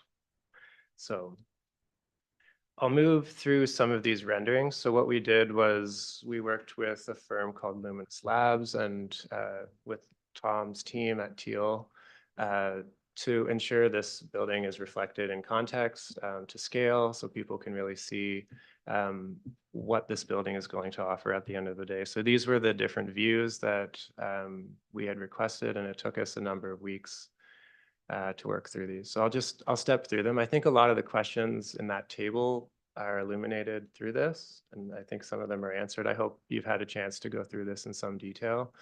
But this is just representing sort of the overall context we were trying to model with the orange line, and the red lines are really sort of, if you're standing in between those arrows, what you would be looking at. So this was sort of the project scope that I handed to the person doing the renderings. So this is standing right in front of this building, essentially on the corner of the little park we have at the fire hall. So this is looking at the L'Arche turret on your right, the Micro Boutique on the left, and showing as you're moving to the east, going towards Grand Pre along Main Street, what kind of scale and experience this building would present. So I thought it was important to back some of these up and get down at a pedestrian level to really see what impacts this would have. The scale and massing has been a lot of the conversations certainly that I've been having with people and people that are contacting me about the project. So this is moving along Main Street again, right across from the Legion. You can see the Legion is completed in this. But some of the key things here are the level of public outdoor space that's being provided along the sidewalk and some of the vibrancy that lends to. We've brought some of the public art contribution along this wall that you'll be able to see from this view, and showing the green wall as well. So this just shows as well the pathway and accessible access to the parking lot, which is being built by the developer along that side of the building. So you'll be able to move at a couple different points from Main Street into our public parking lot around this building. This is, I think, a view a lot of people were desiring, looking essentially in front of the Welcome Center. So what I think this illustrates well is at this angle, the scale relative to the finished grade all around. So some of the buildings that are around this building are actually at a higher elevation, which sort of does draw your eye, for instance, to the left here. And if you look at the other views where buildings like the museum are more elevated, you start getting the reality of how this building sits in the landscape. And so this also illustrates this sort of third story step back effect that we've been working through on this project from the beginning. And also just showcases again the amount of public space along the front of the building that will be present. This is standing on the rail trail. I think this is essentially standing in front of our trailhead. So some of the things just to point out here is we are investing in our parking lot. So we tried to show a bit of planting and some of the medians that we're looking to put in there, and a more sort of organized and cared for lot that we intend to have there. You can also see some of the public art, both on that north face and along the eastern wall. You can see the vine wall as well featured there, and some of the rhythm of the building as you move along it with the decks that were added after. I think that really helps in breaking up the massing compared to what we had been looking at before, which was really one larger mass, which is a significant change, really. This is moving further to the east and looking to the west. So I think this view is maybe the most telling from my perspective, just because I think it was one of the PAC members that talked about trying to develop our landscape plan for the East End a bit further to try to complement the building and anticipate the change and look at how we're investing there as well. So there's been a number of concepts for those on council for some time. We did a larger process on the East End with acoustics a number of years ago, and there was 3 or 4 different concepts that were developed out of that. So part of what we've brought into this is a much more positive public space right along Main Street as a welcome feature that you can see, and I'll zoom in on. But this also really illustrates the scale as you're coming in, both from this view and from this view as you're almost right in front of the building standing at Willow Park. So that public space is part of the development agreement contribution now. So there's $50,000 being contributed by the developer to this. Alex and I have been working on amending some of the ECOA pieces to better respond and set up this level of landscape treatment. So we are moving forward with putting a path in there as part of the parking lot. It's really not much of a change. It's just changing the path from a straight line to a bit of more of a curved feature.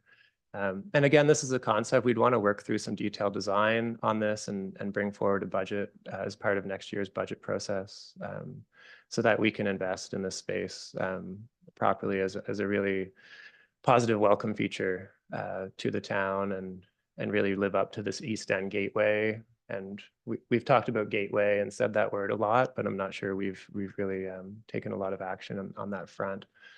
What else to say about this view? This is I think, an important view. I might just leave it here for 1 second. Yeah, I guess the other thing to say is just the view into Main Street from this angle. So you can see the property line at the very beginning is a curved property line that moves along the street. And the building is stepped back from that property line. Typically in a downtown condition, we would want them to build out to the property line. There's a really important concept of having a consistent street wall and having a consistent scale along the street wall. And this is pulled back because of its unique context on a curve.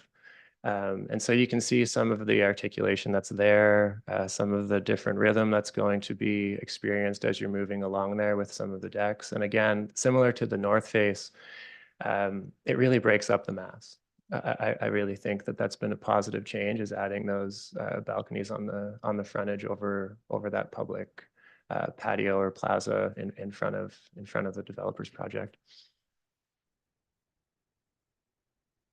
So we can go back to those. Obviously, I just wanted to hit on some of the highlights from my perspective. So the policy review we did with this is a little different than other files that I've worked on with council because we are bridging this across an old set of planning documents to a new set.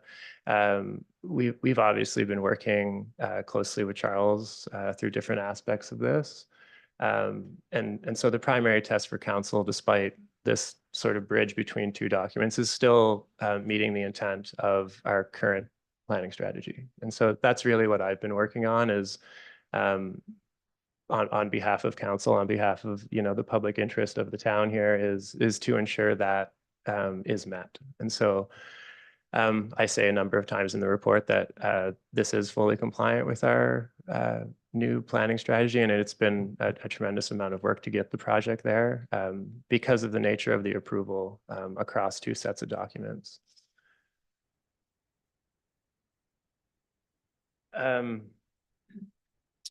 So we might want to just spend a second on this, because this, I think, is, to me, the crux of what I would like to focus the discussion on. And so working on this over Christmas, I didn't have time necessarily to detail every single development agreement clause. And I was working with the developers team right up until I submitted this report, to be honest. And so some of this that I put in the agreement is really to show the inclusions and intent.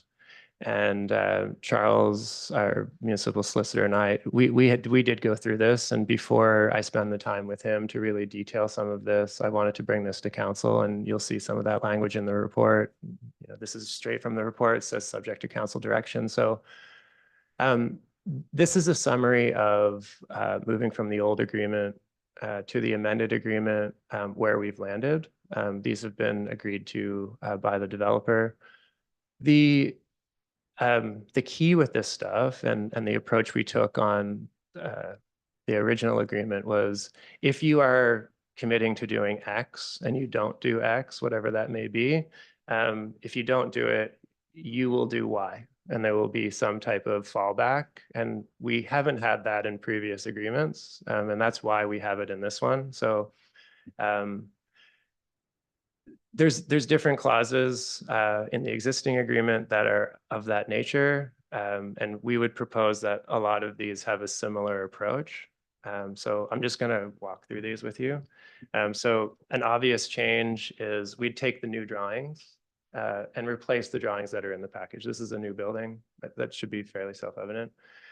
The public access to the rooftop, the public common space. So as I said at the beginning, that is proposed to be removed.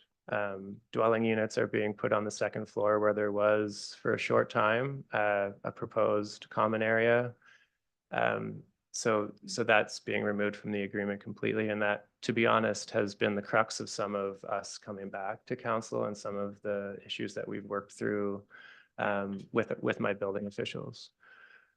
The timelines, I thought I had them all on here, but I have sort of 3-stage timelines proposed. So there's site mobilization and starting the project by June of this year.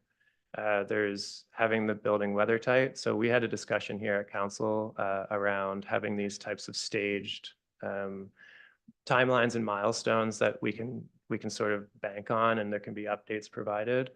So there's June, there's February of next year, 25, and then out from that, there's another date for project completion or occupancy in our world is when our building officials sort of give the final stamp of approval and people are using the building. There was a lot of comment around bike storage and whether some of it's inside, some of it's outside, and some of that obviously is a public amenity that needs to be coordinated with the town. But I've discussed that with the developer as well. The public art contribution, some of the feedback that I was getting was really around our practice changing over time. So back in 2017, 18, our public art committee would have been a different, I was going to say a different beast. But it was a different, I stopped myself from saying that, but it was a different thing at the time. It was a different thing at the time. So I think it's smart for us to bring that forward under current practice and to reflect a more collaborative approach that I know the developer is very interested in taking on the public art pieces. I don't think that's a major change. The contribution from the developer is still $100,000 over 20 years. So that matches the contribution that the town's putting into a reserve and really bolsters our ability to do other projects, particularly in this gateway area. I think that's a really nice theme for the gateway is to have an area where there is a public art display. We've had a public art proposal that we weren't able to go forward with from Brad Hall in that space. And there could be one in the future. The plaza and the public benefit of that. So I think it's really indisputable that a plaza outside along Main Street is a far more public benefit than something either on the rooftop or in the second floor of his building. So that's really what the shift was, and what I was trying to bring forward to the developer was let's work together on something that is truly public and doesn't have barriers to entry, like going into a building. There's another piece here around adaptable and barrier-free units. So we thought that the province was going to bring in new code requirements, and my building officials are obviously very in tune with all of this, and they're getting bulletins and different things from the province. But that didn't happen, so that's delayed. We're not sure when that will come in, but I have had discussions both through James and Mark, making some recommendations and transferring them over to the developer and his team. So he is committed to using those new requirements. They're inevitably coming in anyway. So that just enhances the barrier-free and adaptability components of this building and brings it into something that's sort of inevitable. Obviously, there's a ton of talk about affordability, and the developer actually brought this forward to us, was keeping 4 of the units in the building at 75% of market. So this is very typical in the affordability space. And part of the reason that when people talk about affordability, there's a lot of questions that I have for them around what do they mean by that. Often we've defined affordability in a new project as really using a third-party tool like the province coming in with a subsidy per door or using CMHC financing to do something very similar, and it might not be 75%, it might actually be more like 80 or 85%. So the newer building in Woodman's Grove is financed through CMHC and has a commitment like that. So this is another addition and amendment piece that I think is very positive. Landscape, this is a bit of a detail, but it's hard to ask someone to design down to, you know, what flowers are going into a planter box. So we often will take details like that and put them into the process once we know that there's certainty around moving forward with the agreement, the contractual piece. My staff and I would deal with both a development permit and a building permit that follows up from this. And there's other smaller language pieces that are just really moving this from 2019 to present. So just the summary, and I think a lot of what this needs to be framed in is really a discussion around public benefit. Our planning documents are very clear around allowing a fourth story subject to public benefit being offered. And we actually have a formula that talks about evaluation around public benefit. Okay, so we're far exceeding that benefit from a dollar value. However you want to look at that number, if you want to inflate it even more, it's still going to be beyond the number that we're talking about.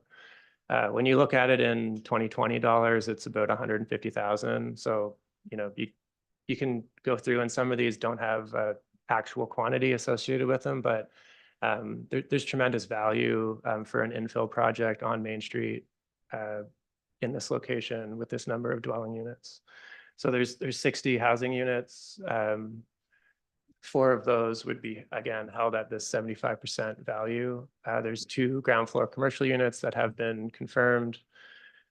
I've talked about this at the last meeting, just with information obviously coming from the developer and his team, from the Harvest Restaurant and the Sweet and Savory on Main, a coffee shop. There's been a lot of talk, and there's talk about this topic on all projects that I'm working on. So around parking, so there's 27 parking stalls internal. This hasn't changed from the initial approval. There's 60 bicycle parking and the outdoor parking that we've added.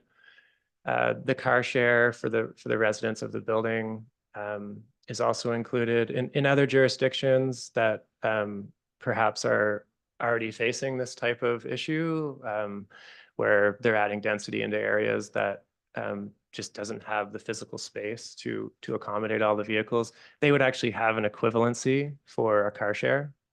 So if you go into a land use bylaw in Vancouver or something, they would have a number assigned to that. We don't have that, but I just for your information, that is a metric that's used.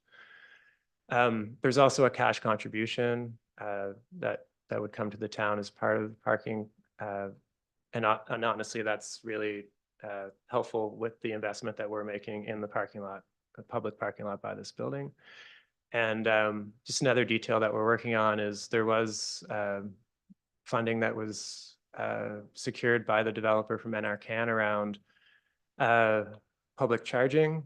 And Alex and I are working with him on having, we're thinking about 2 public level 2 charging in our public parking lot as part of that investment. There could be more. We've just been thinking about 2 at the level of detail that we're at today. Energy efficiency. So this is another stream that is funded and financed by CMHC as part of these, you know, larger buildings and the push that CMHC is putting on having more housing supply built. So this is the financing stream that the developer has been going through, as opposed to some of the other streams they have, one of them being affordability. So he has had this building modeled a number of times. We also, during the original approval, without some of the information we have now, we still required this to be 35% beyond the National Building Code. So this is a tremendously efficient building and a lot of multi-unit. For some of you may or may not know this, but a lot of multi-unit is becoming incredibly energy efficient compared to some of the stuff we're seeing being built as single family or, you know, any low rise sort of stuff that's being built around town. The streetscaping improvement, so this was a value that was in the original approval. It talked about $150,000. Just with some of the comments here today about even the Welcome Center and costs rising, and that cost will be more. But there was certainly that value envisioned, and the sort of vibrancy that that brings along Main Street, and having that public space and that interface with the sidewalk being very important as we've gone through this. The public art I've talked about, the accessibility pieces, just to sort of round out some of these. There is an elevator in the building. We've talked about ramps. Those ramps are intended to facilitate movement on both the west and the east side of the building. There is public access along both sides of the building to the parking lot, and sometimes 20 steps or something makes a big difference for some people. So I think that's important. The adaptable and barrier-free requirements, we were hoping that was coming in January 1st, but it did not. So we've moved that into the development agreement as a requirement. There is an accessible washroom in the building. There has to be. And there is accessible parking stalls, both in our parking lot and in their building. These are the last few points. So just a reminder about the plaza feature and the contribution that developer is willing to make on that project. The 4 units being held below market rents, and the annual property taxation revenue from a building of this nature in this type of location where we're not building roads and taking on new infrastructure. I think that's a really important concept that we need to acknowledge. So that's the end of my piece, and I'll pass it back to the chair for discussion. Thank you.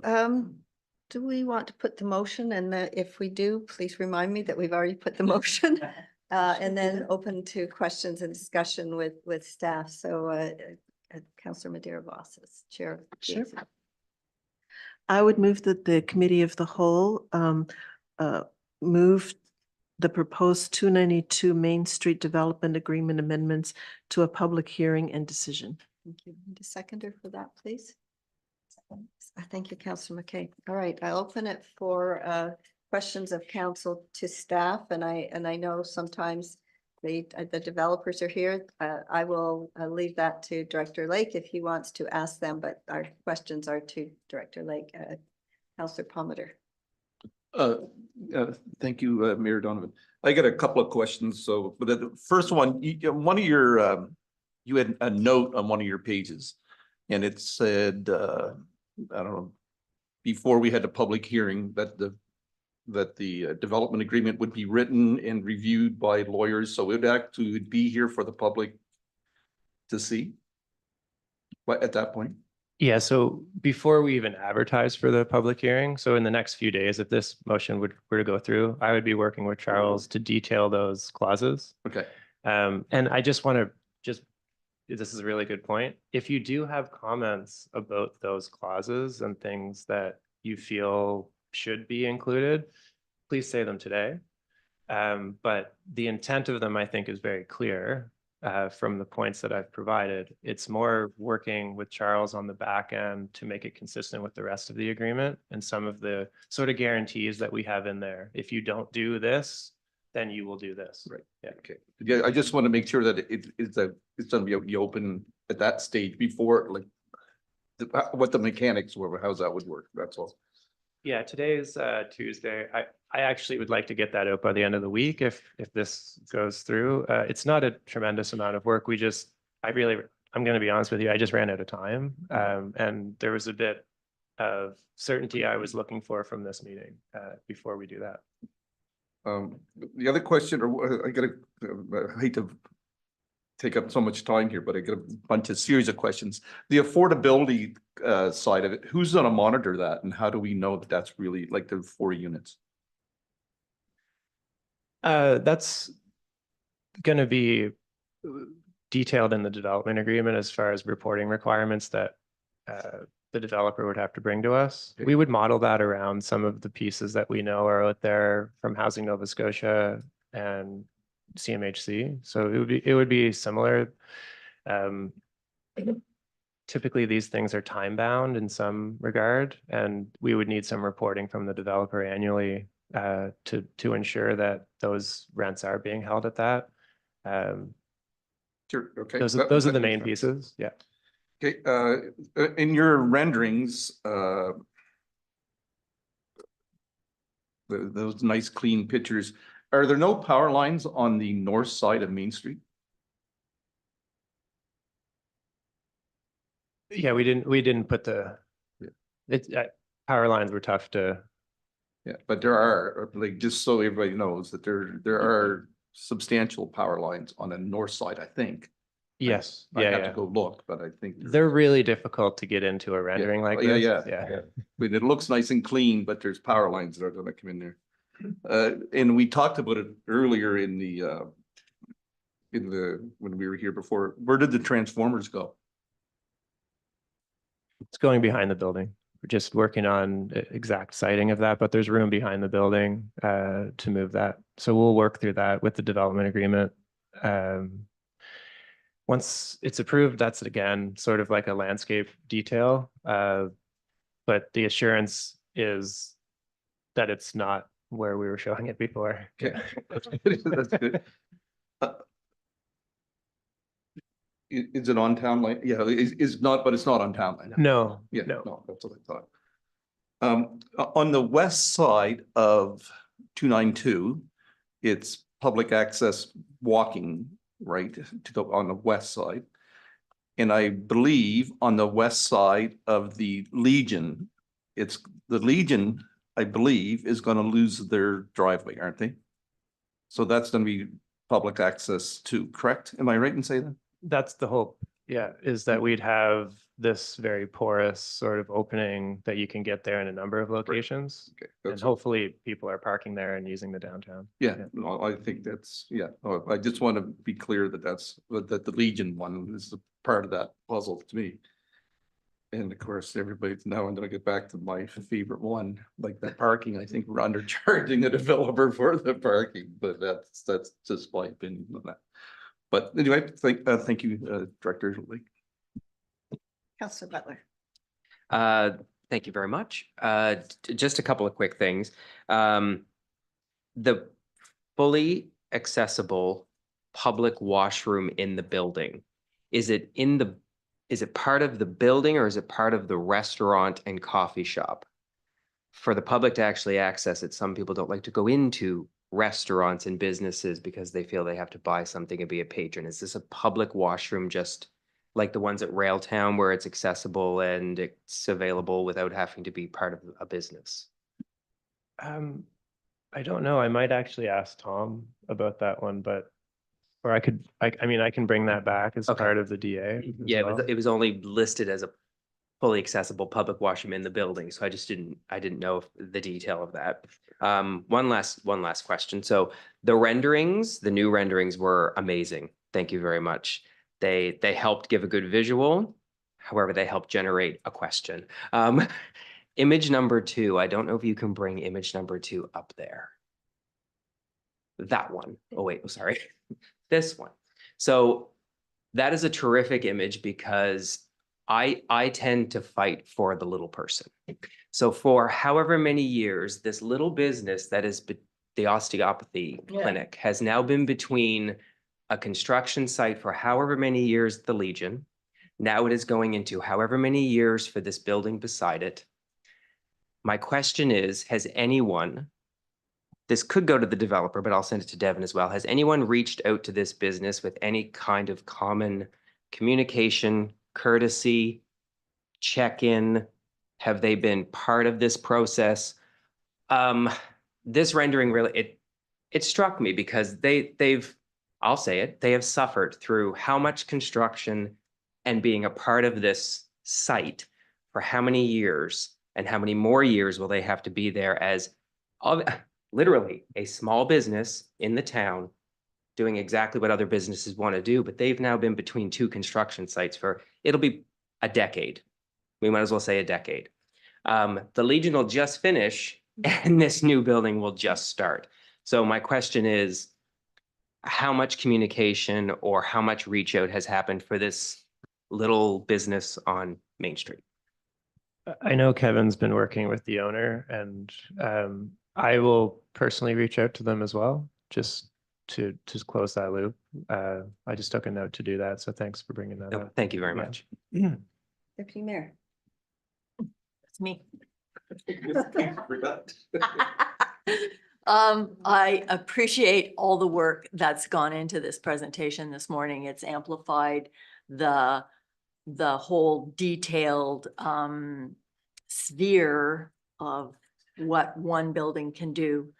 But I'm still concerned about the massing, the size of the massing, and the heritage space that this is in the community. So I was looking through the MPS and it has a category called compatibility of the development. And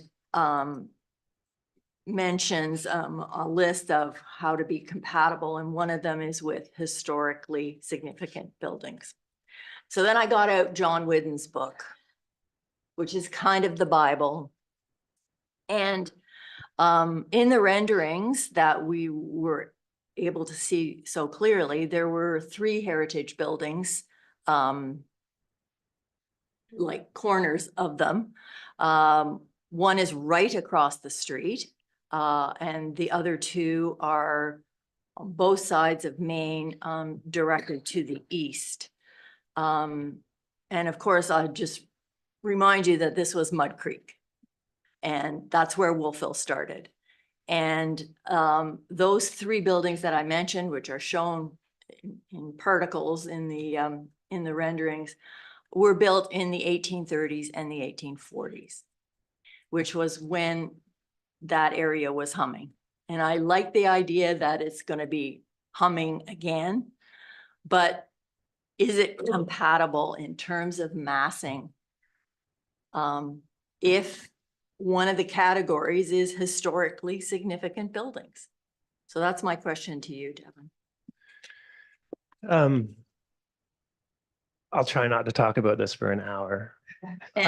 So when we started this application, this was probably the biggest issue. And we'll all remember that some of the meetings we had initially, and really the design approach that you see, this more contemporary approach, certainly compared to a building that was built in 1830, really was decided in the initial approval. Okay, so if you go back to the initial building, it's not so different than what we're looking at today.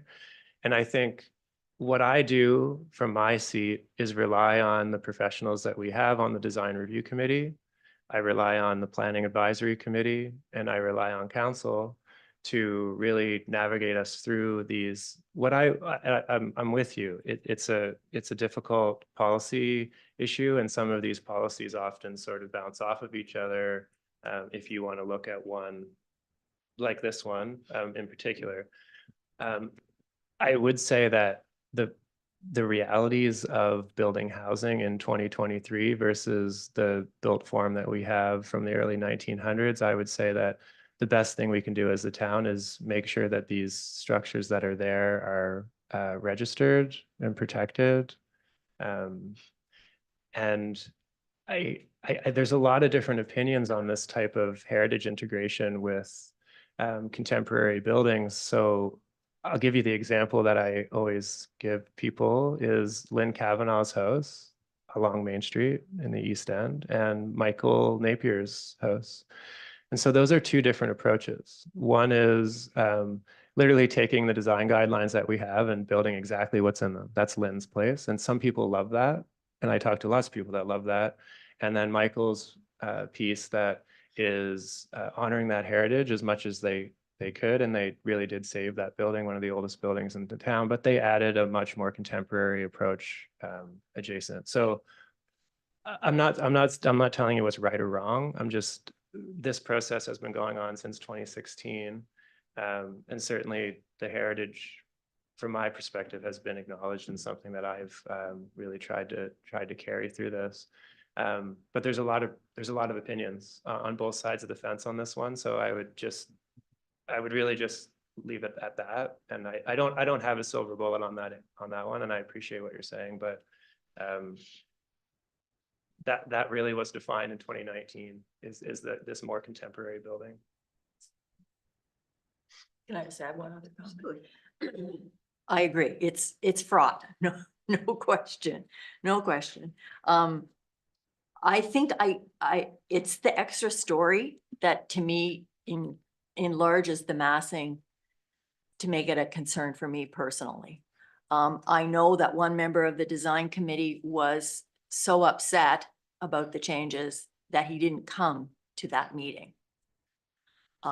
So there are various opinions around town, that's for sure. So I just thought I should represent that populist group. Councillor Ingham? Thanks for all the updates and everything, Devin, and we are here to represent, so there's a couple questions that I have. First, I do want to build off Councillor Butler and the osteopath and massage therapy. That when you look at that rendering, you're like, wow, they have had the two on that side. And at 10 years, I just want to keep in mind that is a healthcare. And so when people are going in there, they're expecting a certain service. So if there's a loud amount of noise, which I know in the beginning when you were hammering, I got a new dog and my dog was jumping and I live quite a distance away. So just to keep that in mind, and I'm just building off Councillor Butler's comment. And now I want to build off Councillor Palmateer's comment that his very last comment, because I've heard it a number of times and especially from landlords, and I feel like we're just skimming the surface on it. We just passed the additional was $78,000 for the Welcome Center and that connection to the East End Gateway, which builds into the parking, which we know is going to be more money. That's like, I've had a number of landlords say, if all I had to do is pay $66,000 in cash in lieu of parking, I'd sign up on the dotted line. So we proved that in 2019 and now we're in 2024.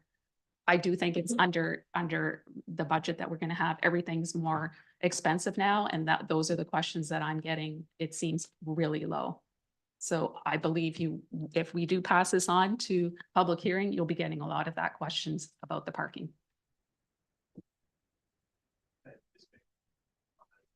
Sure. Yeah, so I think there's more discussion, not just about this project, about parking in the town. And when Tanya's in here talking about events at Acadia and some of those numbers, I have never seen some of those numbers before. They're really impressive. And I think one of the things that does hold us back is that sort of 5 or 10 times a year when the town really doesn't have enough parking, like is the reality. And I think part of the approach since I've been here anyway has been trying to move public parking out to the edge of town and try to promote some of that parking. We have tried to do that. So I think there's a bigger discussion with council around public parking and how that's treated over time, particularly in areas where we can't be New Minas. And I think a lot of the cultural change that's happening is that people really have been, the normative practice is to pull up in front of where you're going. And I think in Wolfville, the reality is that it's harder to do that. We've shown with some of the numbers that we've brought forward with our parking studies that people can typically find the spot and walk 2 to 5 minutes to their location. So I think there's some land that we should be discussing that could maybe be like the relief valve of parking in the future, but I'm not sure we're going to solve that through this particular development application, but the parking concerns are not lost on me, certainly. Councillor Madeira-Voss? Thank you, Mayor Donovan, and thank you, Devin, for your presentation and for all of that new imaging. I think they're very, very clear and very well done. And that you remembered I requested new imaging.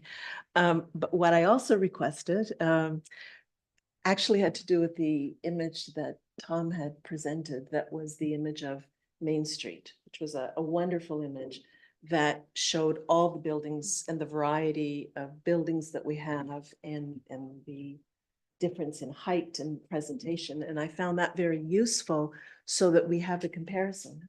Because if we do, for example, look at Ian Porter's new building, 3 stories next to the ones that, you know, those are big changes. I think that those differences are probably greater here.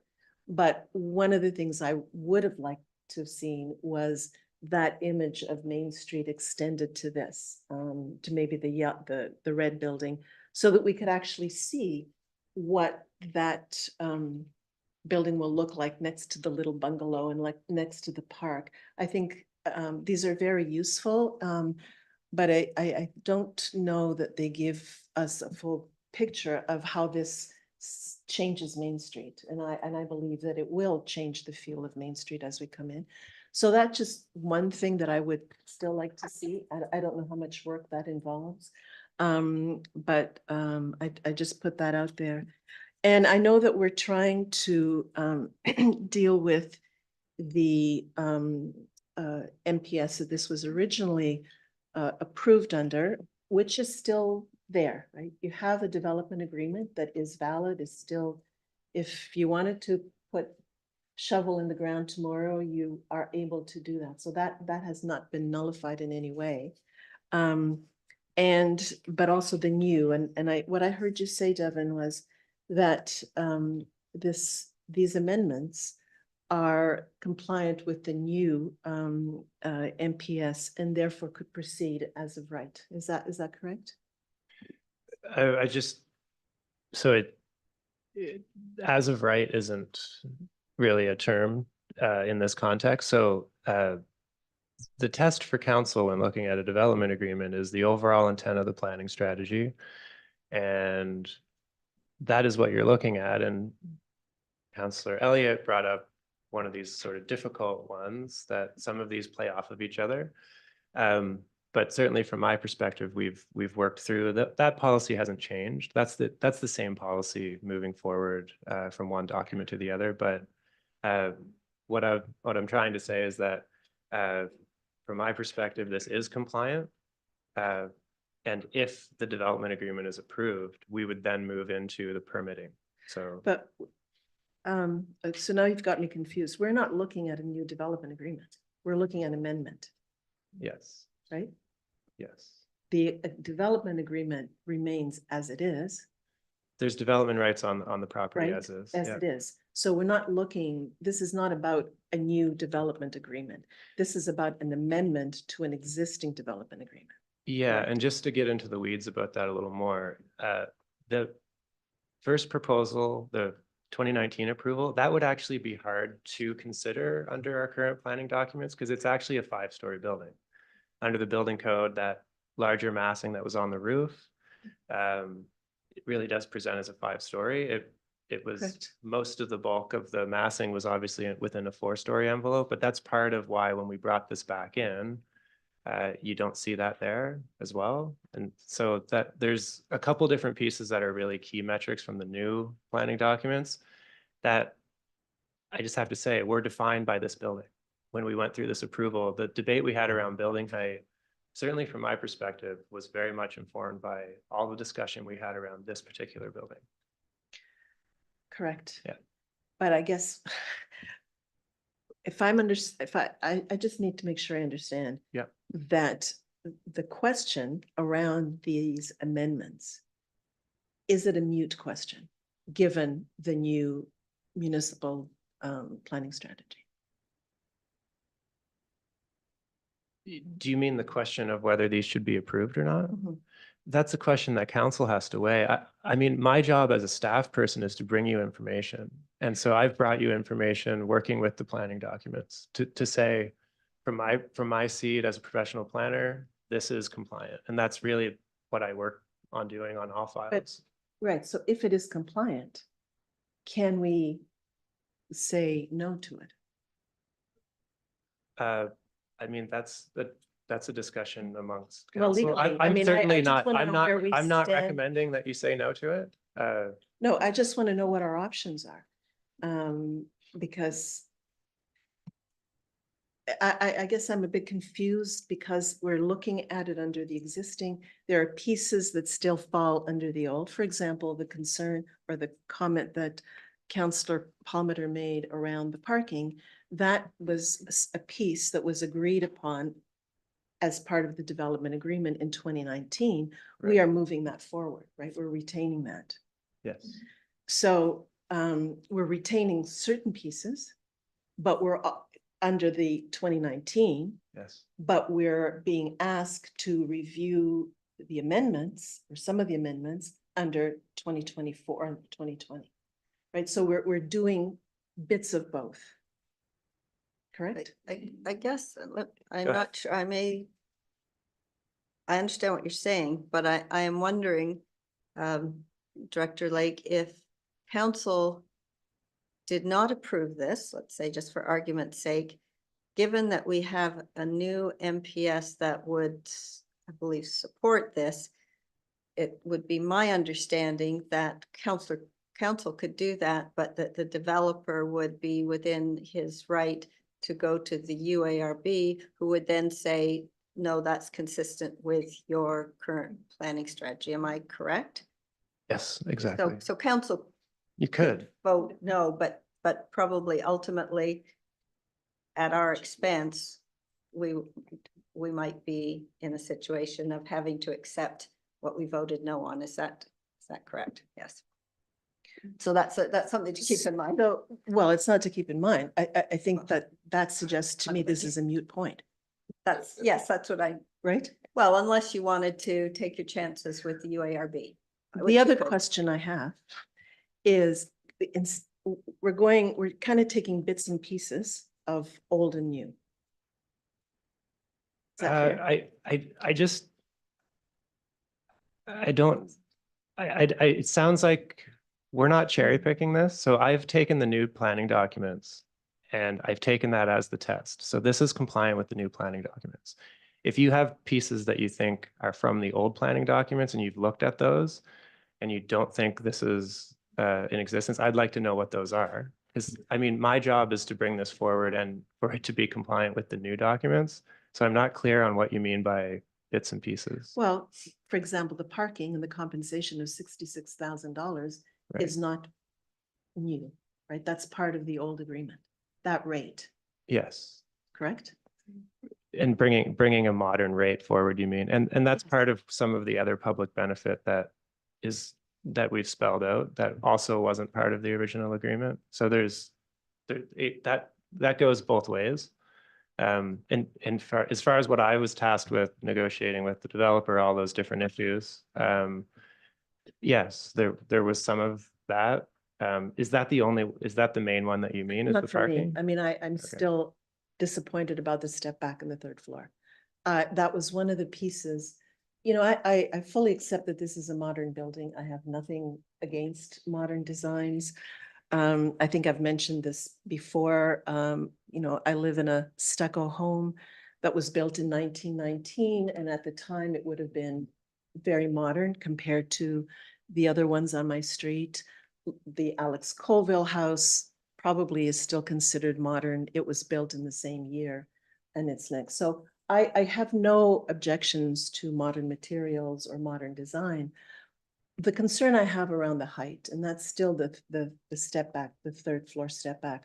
What I liked or I appreciated about the development agreement as it stands in that design is that by moving that back, it meant that at least there was consistency with the 3-story that is really part of Main Street and the way that Main Street is defined in terms of its historical perspective. The buildings have no more than 3 stories.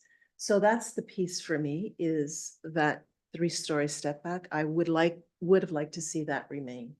And I don't think that what's there right now with that ledge that sticks out, it certainly doesn't, it might have that effect if you're standing under it, but I don't think it has that effect in the picture that we're seeing right now, in terms of the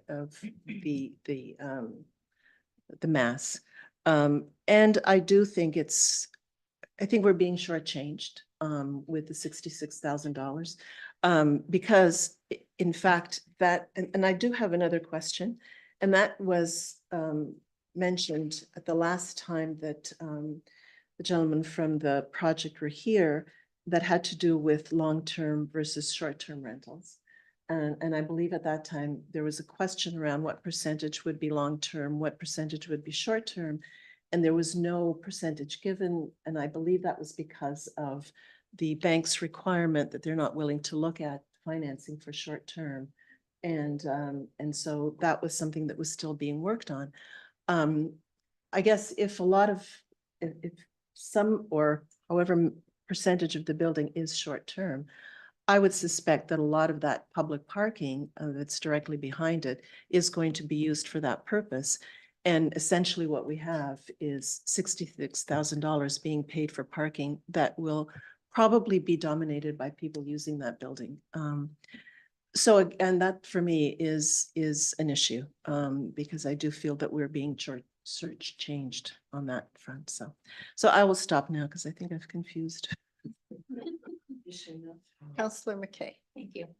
Got a couple of thoughts. One, I don't think anything is ever a moot point, because as much as we might say this is, you know, it's approved, it's got, if it fits the NPS according to our professional, and we go to the UARB, but right now we're in a position to ask for the things we want. So this is the time to speak up and put in the DA, as Director Lake said, and see what we can get for the people who voice the concerns for. So that's where I'm going to sit on this one for now. I too would like to see a rendering from Clock Park to that pink house. I think that would give us a full scale of what that looks like along Main Street, as Councilman Darabas said. So that would be one thing. I understand from. Can you just clarify what you mean by that? Do you mean so Tom's team had done Yeah. just a picture of the buildings? Is that, and just doing that And just go from top to again, there. doing an updated one of that? I think we just add a smidgen of on each side. Smidgen's like, Pull back three. yeah, all the way. Well, across. so Yeah. these are we're talking about two different things. So if you want a fully rendered in this quality, I need, Nope, okay, nope. yeah. And it was very good quality. I appreciate Councillor Elliott's, or Deputy Mayor Elliott's, I won't get that right either. Position on the massing. So my question is on the color of the building.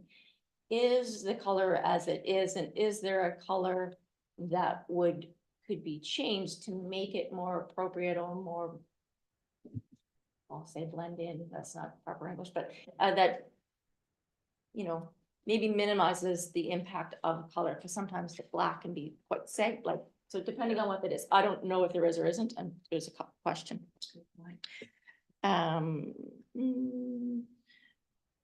I had a question on the green wall, so it is now, it was on one and now it's on both sides? Is that what? It was always on both. It was always, oh, I Yeah. didn't see it on the other side. Okay. Maybe it was the first time I saw a rendering like that. And the public washroom, I think that given where this building is, if there was a fully accessible public washroom from the outside, would be a huge public benefit. I think we've talked about public washrooms, and the amount that we have is not even close to being enough in our town. So I think that would be, if we can add that in a DA, that would be great. Parking, I think parking is, it's always been an issue. So I think we've had to talk about it a lot of times, whether the dollar amount is right or wrong. I'm not an expert in that, so be open for discussion on it, but would love to have a fulsome discussion on what that is. And if we could talk to our counterparts to the east and west of us in the county and say, so we have the most beautiful walkable town, in my opinion. So if we can push it to the sides and let people walk the Harvest Moon Trail, which will be paved, that would be incredible. So those were my kind of suggestions, but when I look at all of it together, and I have sat through this the first time around and now the second time around. I remember the PAC discussions too, like the car share and the bikes were, and the charging stations were vastly important. I think they still are. Being energy efficient, I think that hits our strategic plan. having the affordable housing in there, that's an addition. I'm happy to see it. Put it in the DA. I think that's important. I think putting in the DA, how long that is will also be important. And if we can step off that and put the long-term and short-term rental clause in there, because right now it says there's 60 housing units and that's what it's being financed as. So if there's going to be if there's going to be affordable housing, can we put that clause in there that says that it will be affordable housing and it will be long-term rentals for X amount of time? I would be open to that discussion with the developer. Like all the barrier-free things, airtight by 2025, that February is 2025, would be amazing. The public, and I like to see the public art. So it's hitting a lot of boxes for me. I don't mind the setback as much. I really like the overhang and putting in the requirements so those balconies are not cluttered with stuff. Really hits home for me as well. So this time around, it came back better than the last. So I'll be supporting it to a public hearing, but what comes from that, we'll see. Councillor Palmer. I hate to keep harping about the parking, but I'm gonna go back to that again. The developer came to us with a accepted development agreement with the rooftop. He came back and said he was gonna take 2 units and make them public. Your proposal or our proposal says that we will let that go and he can now have those 2 units back as rental units. And my quick calculation is that's probably $30,000 a year to the good. And which we're giving him. Like he proposed that he'd take them away and now we're letting him put back in. So that's $30,000 a year. That's a number. I don't know, like that's a debatable number, but it was just my quick calculation. That's forever for the next 20 to 40. I don't know what the life expectancy of this building is, but it's a long time. And that's every year for the life of the building. So, you know, like whatever the cost is for, you know, all the extra things you're asking for, when you look at the $30,000 a year, I don't think it's that, which we're giving back to the developer after he's offered to give it to us, is a consideration. Anyway, that's just Can I just add, I do think the trade-offs being sort of presented as a bit of a binary thing. So what we brought into this was an additional contribution of $50,000 really to essentially to our parking lot as well. Staff are looking at the East End Gateway as both the lawn and the parking lot. And there's also a commitment under our ISIP funding for the AT network to put a connection from Main Street to the Harvest Moon Trail there. So those 3 projects are kind of one thing. And that's how we were looking at that trade-off that you're speaking of. So, you know, the public access is being moved with the contribution to Main Street is how we didn't look at it as a parking thing. We could, you know, this is why I'm saying, you know, at the direction of council, we can finish detailing this DA. Okay. Yeah, I guess public benefit and what you like and what you don't like are all probably subjective things at this stage, because I'm happy to see 2 more apartments in the building. We're in a house, you know, if we're short housing, that's a plus for me. I really like the access to the park or the change of the contribution. I forget how much that one is, $50-some thousand, to that park. I think that, to me, I did not think public space inside the building made sense. I actually didn't think the rooftop made sense. I would never use it. It feels like going into someone's backyard. Not for me. If it was a hotel, that's a different thing. But if it's long-term rentals, I'm not walking through someone's building to go to the rooftop. That's my personal feeling on that. So having a nice park out there in our East End Gateway where it's connects to our trailhead, that from my personal standpoint, that would be a benefit to more people than the others that were offered up the first 2 times round. So not saying the parking number isn't still on the table for discussion, but the rest of it, I was actually happier to see this than the last. Okay.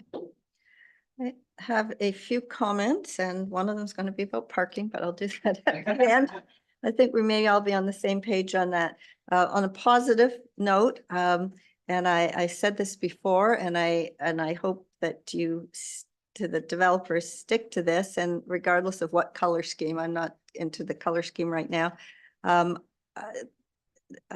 The building almost immediately, a little bit to your west, had a very nice rendering too, when it was presented to council. To me, it still looks like it has its base coat on and it hasn't been finished, and it gets uglier by the year.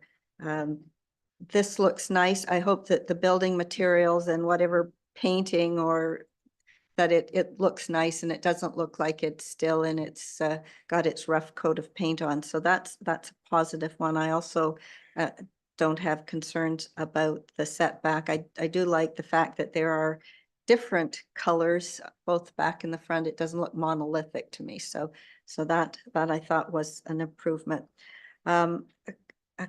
Questions, and you don't need to answer these, but Devin, I remember from what we went through with micro boutiques, I believe that in a 60 unit building, that there needs to be, I think it was 420, so 12 accessible units. I'm assuming that the building code will be followed for this building, and that's something that is part of building code. So I mentioned that. The art on the building, I do really like the Kovalesque art, that paintings that are around. That is not the $5,000 a year to the town for public art, or is it? Is that something the developer is going to provide, or are we talking about if the town chooses to use its $5,000 to put paintings up, it may, or are they separate? I think there's two separate discussions that would happen. I don't think it's all lumped into one, but certainly. Okay, so my question is that art something that the developer is going to put on that is separate from the $5,000 a year for public art? Yes, I mean, we would be working towards another project potentially in the Gateway like we wanted to do initially. Just checking that they weren't one and the same.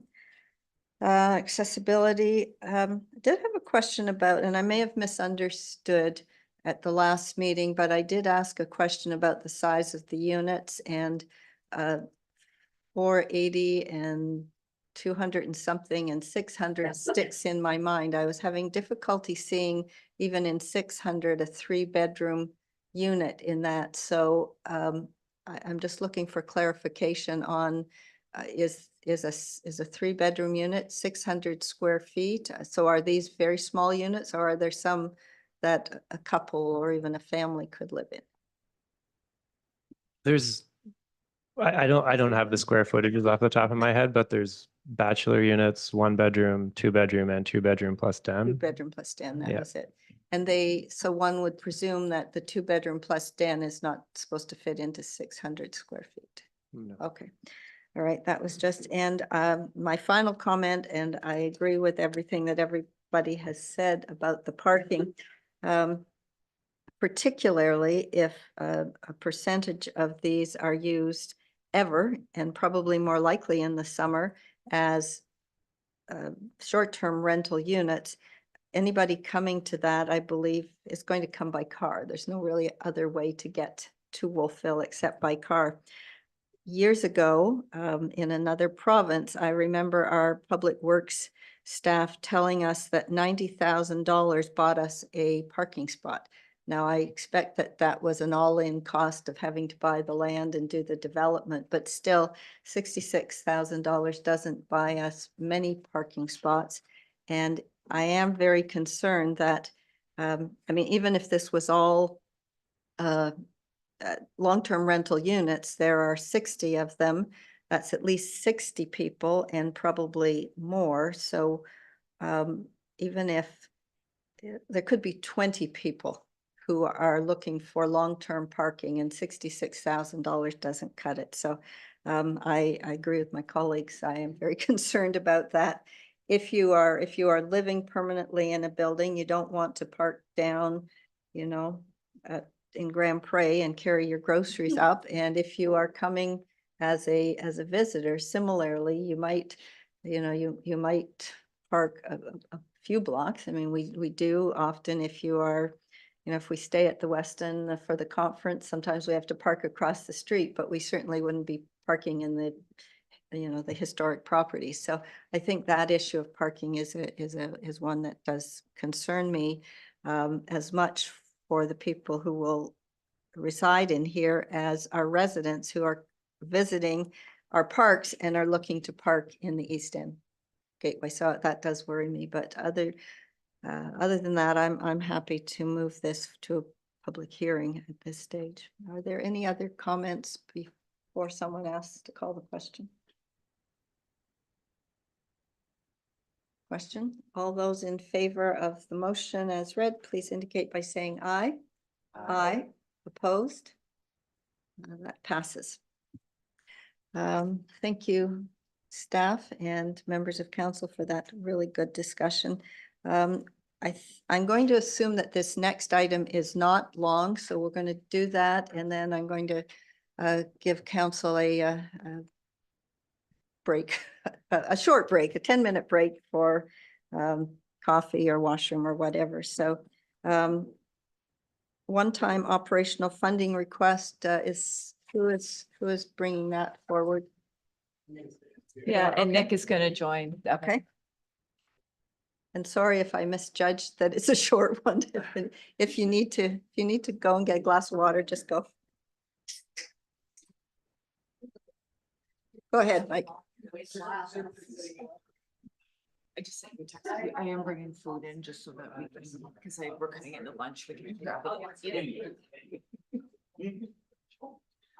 Yeah, my first boutique was like that. Is that public hearing of my boutique? Is there? Oh, yeah. Before I got. I'm here to be asked. Yeah, that was quite a year. But whenever you are ready, that's. Just give me one sec. I'm gonna go down to this report. So we'll just. Should I wait? Good. Good. Okay, so we're just gonna move through this report. Nick will have a few comments, I believe. Aaron will have a few comments on this as well. And I think Councillor McKay probably has some things that are unique to her knowledge. So this is an ask for one-time operational funding, part of our grant program for a downtown Wolfville gift card program. So this is a multi-store Visa gift card system that supports the use of a gift card across all participating businesses in Wolfville. So there was a lot of information in the package. This is an $11,000 ask. Really a lot of great information from other places as well. So just to give you a few pieces of the highlights here, I won't go through all of the background, but essentially there is a budget amount that sort of fits into this envelope. There's also an ask in here around coordination with Acadia and trying to pull three parties together as part of this. So I think the ask is for the town to work with Acadia on this. And just some of the financial pieces, I think certainly in my time working with the WBDC, there's always been this question around reserves, the financial state of the WBDC and some of the holdings that they've had for a number of years. And this goes back to, you know, Ian Porter's type of day and what the plan for those reserves are in the context of an ask of this nature. We do levy the $100,000 per year. So I think that was one thing where there was a bit of a context piece that it should be important for council around expenditure of those funds. I think that's, Nick, do you want to add anything else to this? I'm sure there's a whole lot else here. Yeah, I don't have a lot to add other than what's in the report, and just it's an interesting proposal, interesting kind of strategy to bring new people to different businesses than they may otherwise have been looking to go to. Just a really, really neat strategy and something for council to consider. I'll just maybe wrap up with, we don't provide a recommendation on these. I think that's for council. There's a table provided with different considerations, but we're just really bringing this forward for council to consider and discuss. Is this a current budget or but going into next year's budget request? This would be a current budget, so the one-time operating can be considered in context of the current budget. Okay, thank you. Councillor McKay, would you like to move the motion? We'll talk about it. Absolutely. I would move that committee of the whole forward the following motion to council for decision. That council approve a one-time $11,011 operational grant contribution to the Wolfville Business Development Corporation to support a downtown Wolfville gift card program. Seconder, thank you, Councillor Butler. Members of council, any comments? Councillor Ingham. So the one-time operational grant, that this is kind of coming in early. You have till November to apply for this, right? That's the capital one. Oh, So that's the capital, operating one, okay. you just look at in the context of your Okay. current financial situation. So there's a bit of analysis in the financial section and you Okay. can make a decision before the next Okay, budget cycle. just wanted to be sure on that. And also, have you done this proposal to Acadia, and what will you do if Acadia doesn't buy into this? It has not been brought to Acadia formally, but it has been discussed at Town and Gown. It appeared to have good buy-in at the time. The new VP of Administration and Finance will have it on their desk when they come into the job. So I'm hoping, not to put her on the spot, of course, but certainly we haven't asked, but it did have a positive viewpoint at the table with Dr. Hennessy was there. He seemed to be pleasantly happy with it. So, and if it doesn't, we'll probably have to come back, and I can't imagine we wouldn't do it, but we, as in the WBDC, wouldn't do it. But it will take a lot of time and energy from their perspective to get this in place. So, hopeful that all three parties buy in. It isn't a great amount of money. It's more of a symbolic gesture that the three of us will partner together and do some economic development and support the businesses that are in our downtown now and the ones that will be into the future. Can I follow up? Sure can. Yeah. Well, So, oh yeah, so I mean, I just wanted to get a little bit of perspective on when you guys went around it, when WBDC went around at Christmas and did that. Is that sort of building off of that? Was that where the idea came from? And is this well supported, like the feedback that you got from the other businesses in town? yeah, so not the same initiatives. The one at Christmas time was simply just to give back, and instead of having a party, that's what we decided to do. So, but good feedback. I think the businesses are all happy about this because it's not me selecting where it gets used. It's for lack of a better word, a Visa gift card that you give out, but can only be used within the parameters of the town. So if I decide, you know, I'm going to give Isabel a gift and I don't really know what she wants, she can go to, well, you could go anywhere. You could go to Herban's, you could go to the market, and then you could go to the library pub and get a drink if you want, to top off your day. So it's one of those that just keeps the balance on it.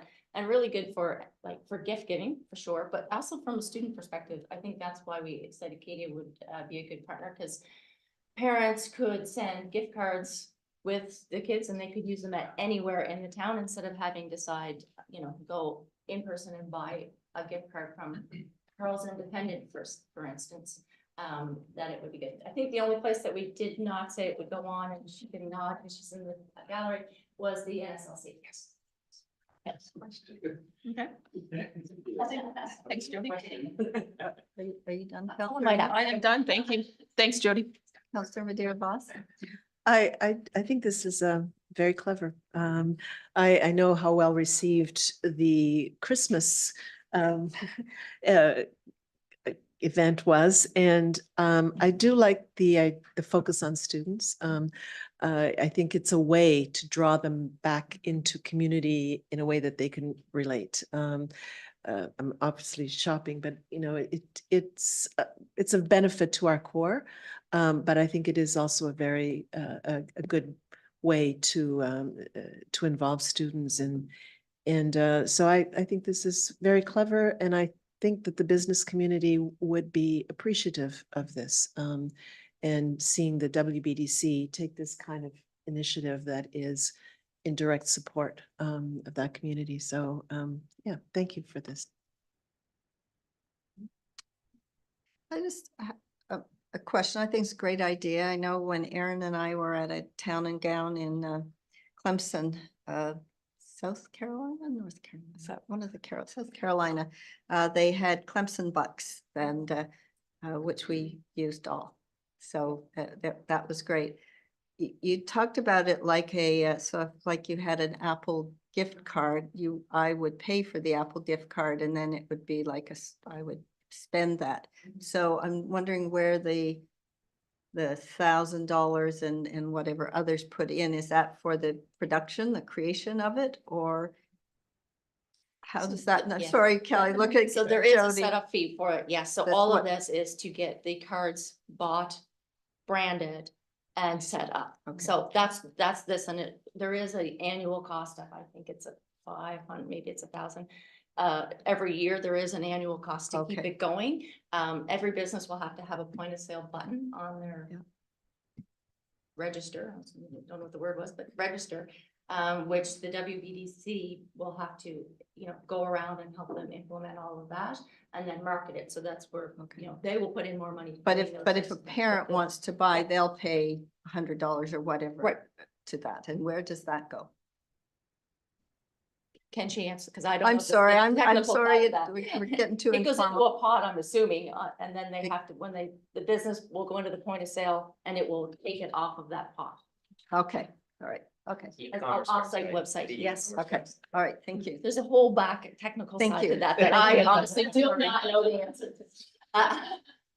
But my Google person. does know that. Okay, that was my only question to understand that, and it did work. We did spend a lot of money that we wouldn't have spent. Well, not a lot, but we did spend money. Aaron spent a lot of money on her Clemson because I gave you mine. All right, can I just, sorry. I just Karen. want to ask a clarifying question just to make sure I'm very clear, because I went back to the town and gown notes. So the 11,000 that we're being asked for is the full amount for Acadia and the town combined. And then the town will go and ask for half of that from Acadia. Oh. So the motion that's being approved is that the town would take the risk that if Acadia doesn't come in, you're still approving it, but that we would go and ask for Acadia to share half. So I just wanted to. That's so clear. Thank you. Where does that $11 come from? $11,011. I thought that was interesting. It's exactly half of,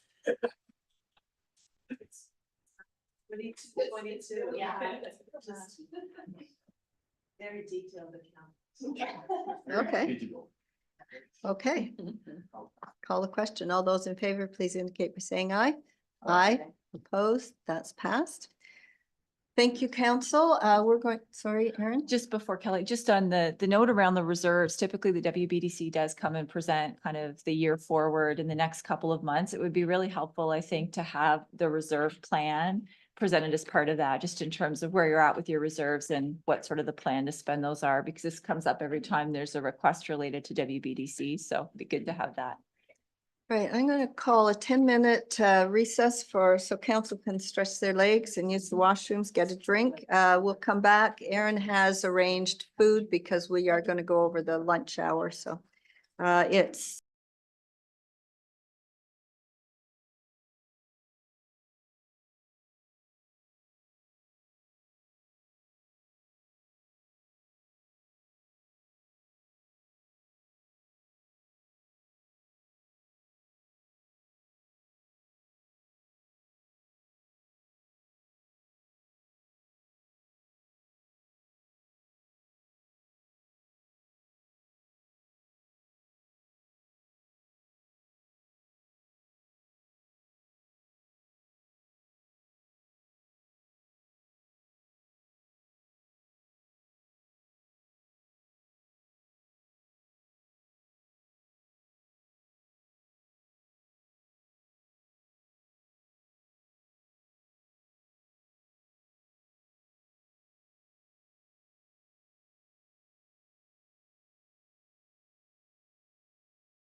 Ready, Laura?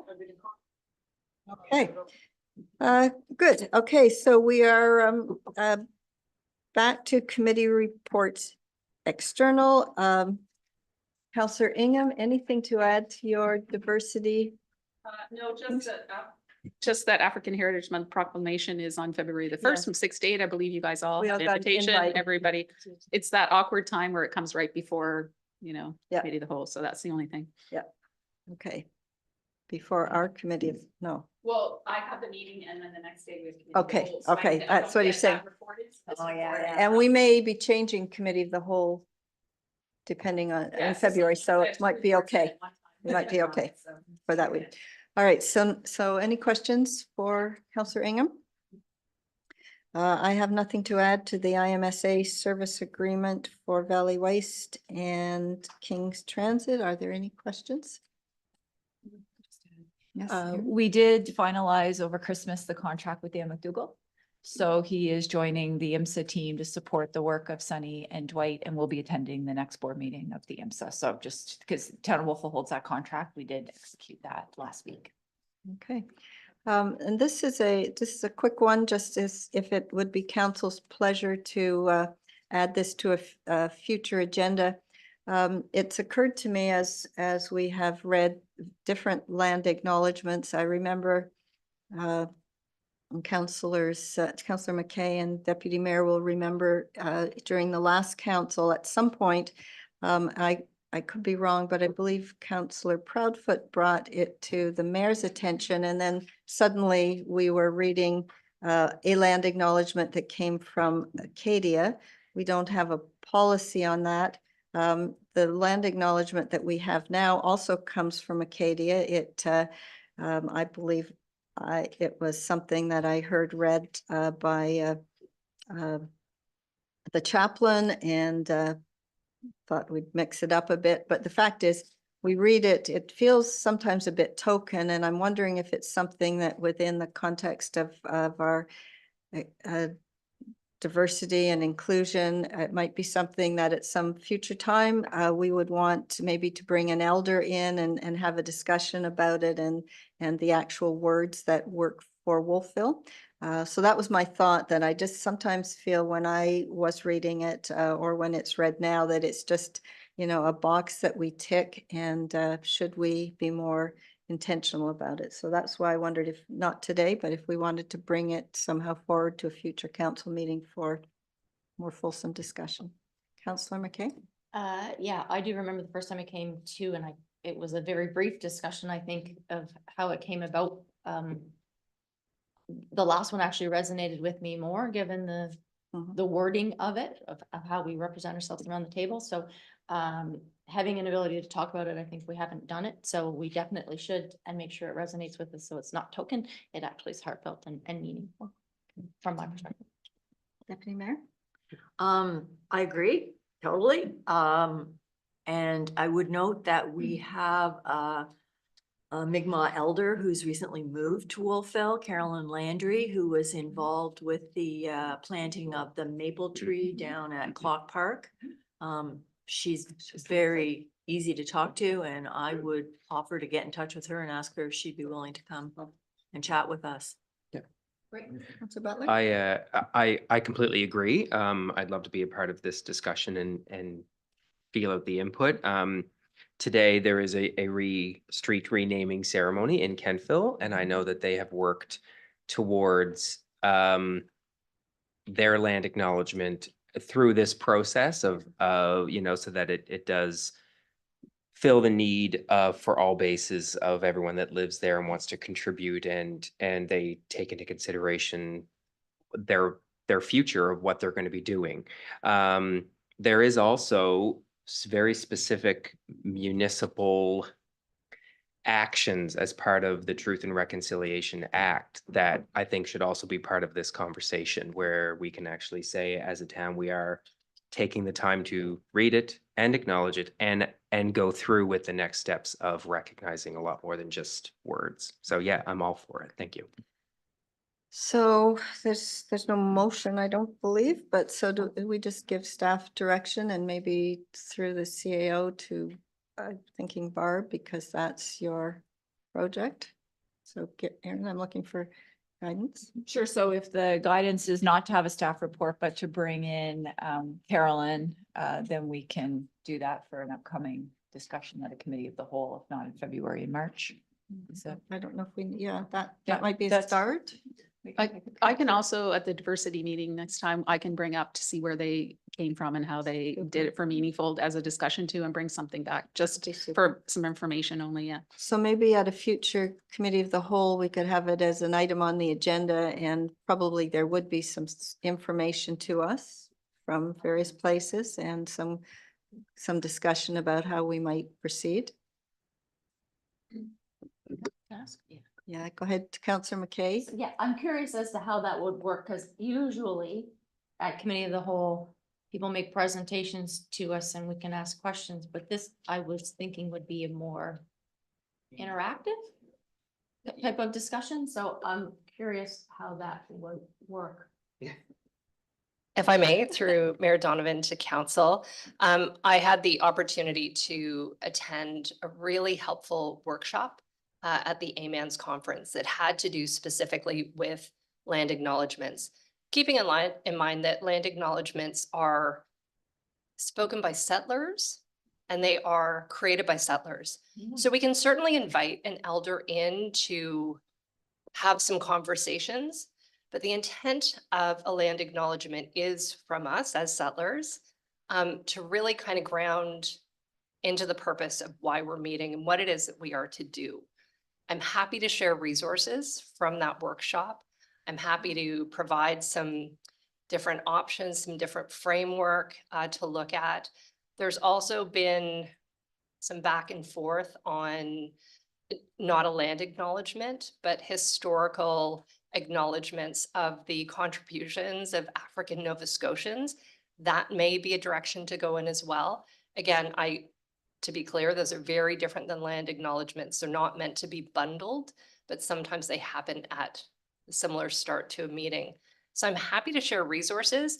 And I wonder if it would be helpful to provide those to council for reflection prior to bringing you into that meeting space, just so everybody can kind of work through it at their own pace. But that would kind of be my recommendation at this time. Okay. And just to clarify, so the report that was in the package suggested a facilitated session at a future COW. Am I hearing that you want to do it more as an interactive session that would be separate from a regular committee of the whole meeting? Okay. Yeah, Right. I see it as part of our EDI because we said we would do some training on that. I think we said that, so that could be part of our training and then bring it forward to the meeting, maybe. One of the, and again, I think that training would be really good. It's interesting, Barb, that you say it's from the settler point of view. I've always wondered what First Nations people think when we say that, and are we saying, I'm just curious about the thoughts. We may think that we are doing something intentional, but maybe it's not following the right way. And I do hear the chaplain Marjorie Lewis, she does combine the two. She, whenever she speaks, she does the land acknowledgement, and she also talks about African Nova Scotians. So there's so many different ways. My Rotary group, Tom Herman, has a different land acknowledgement every meeting. And so it's everyone. And he talks, just extemporaneously. So but it would be helpful to understand why we're doing it. Are we doing it the right way? Are we doing anything unintentionally that turns out to not be the right way? It would just be really helpful to understand and be doing things the right way intentionally. So for a future meeting. Thank you, members of council. Public input? No public input? All right, could I have a motion? Do you want to go in camera first and then lunch, or bring? We can bring lunch and then go on camera. Okay, so we'll take a break, grab our lunch, and then we will go in camera. And for the initial part of in camera, invite staff to stay. Yeah, I think just Devin. Just Devin? Probably needs to stay. Okay, so just Devon and and council, so And it's for personnel reasons, right? personnel and And contract. We are not adjourning. We are taking a recess to get lunch. And then we're going to come back and we're going to adjourn to in camera.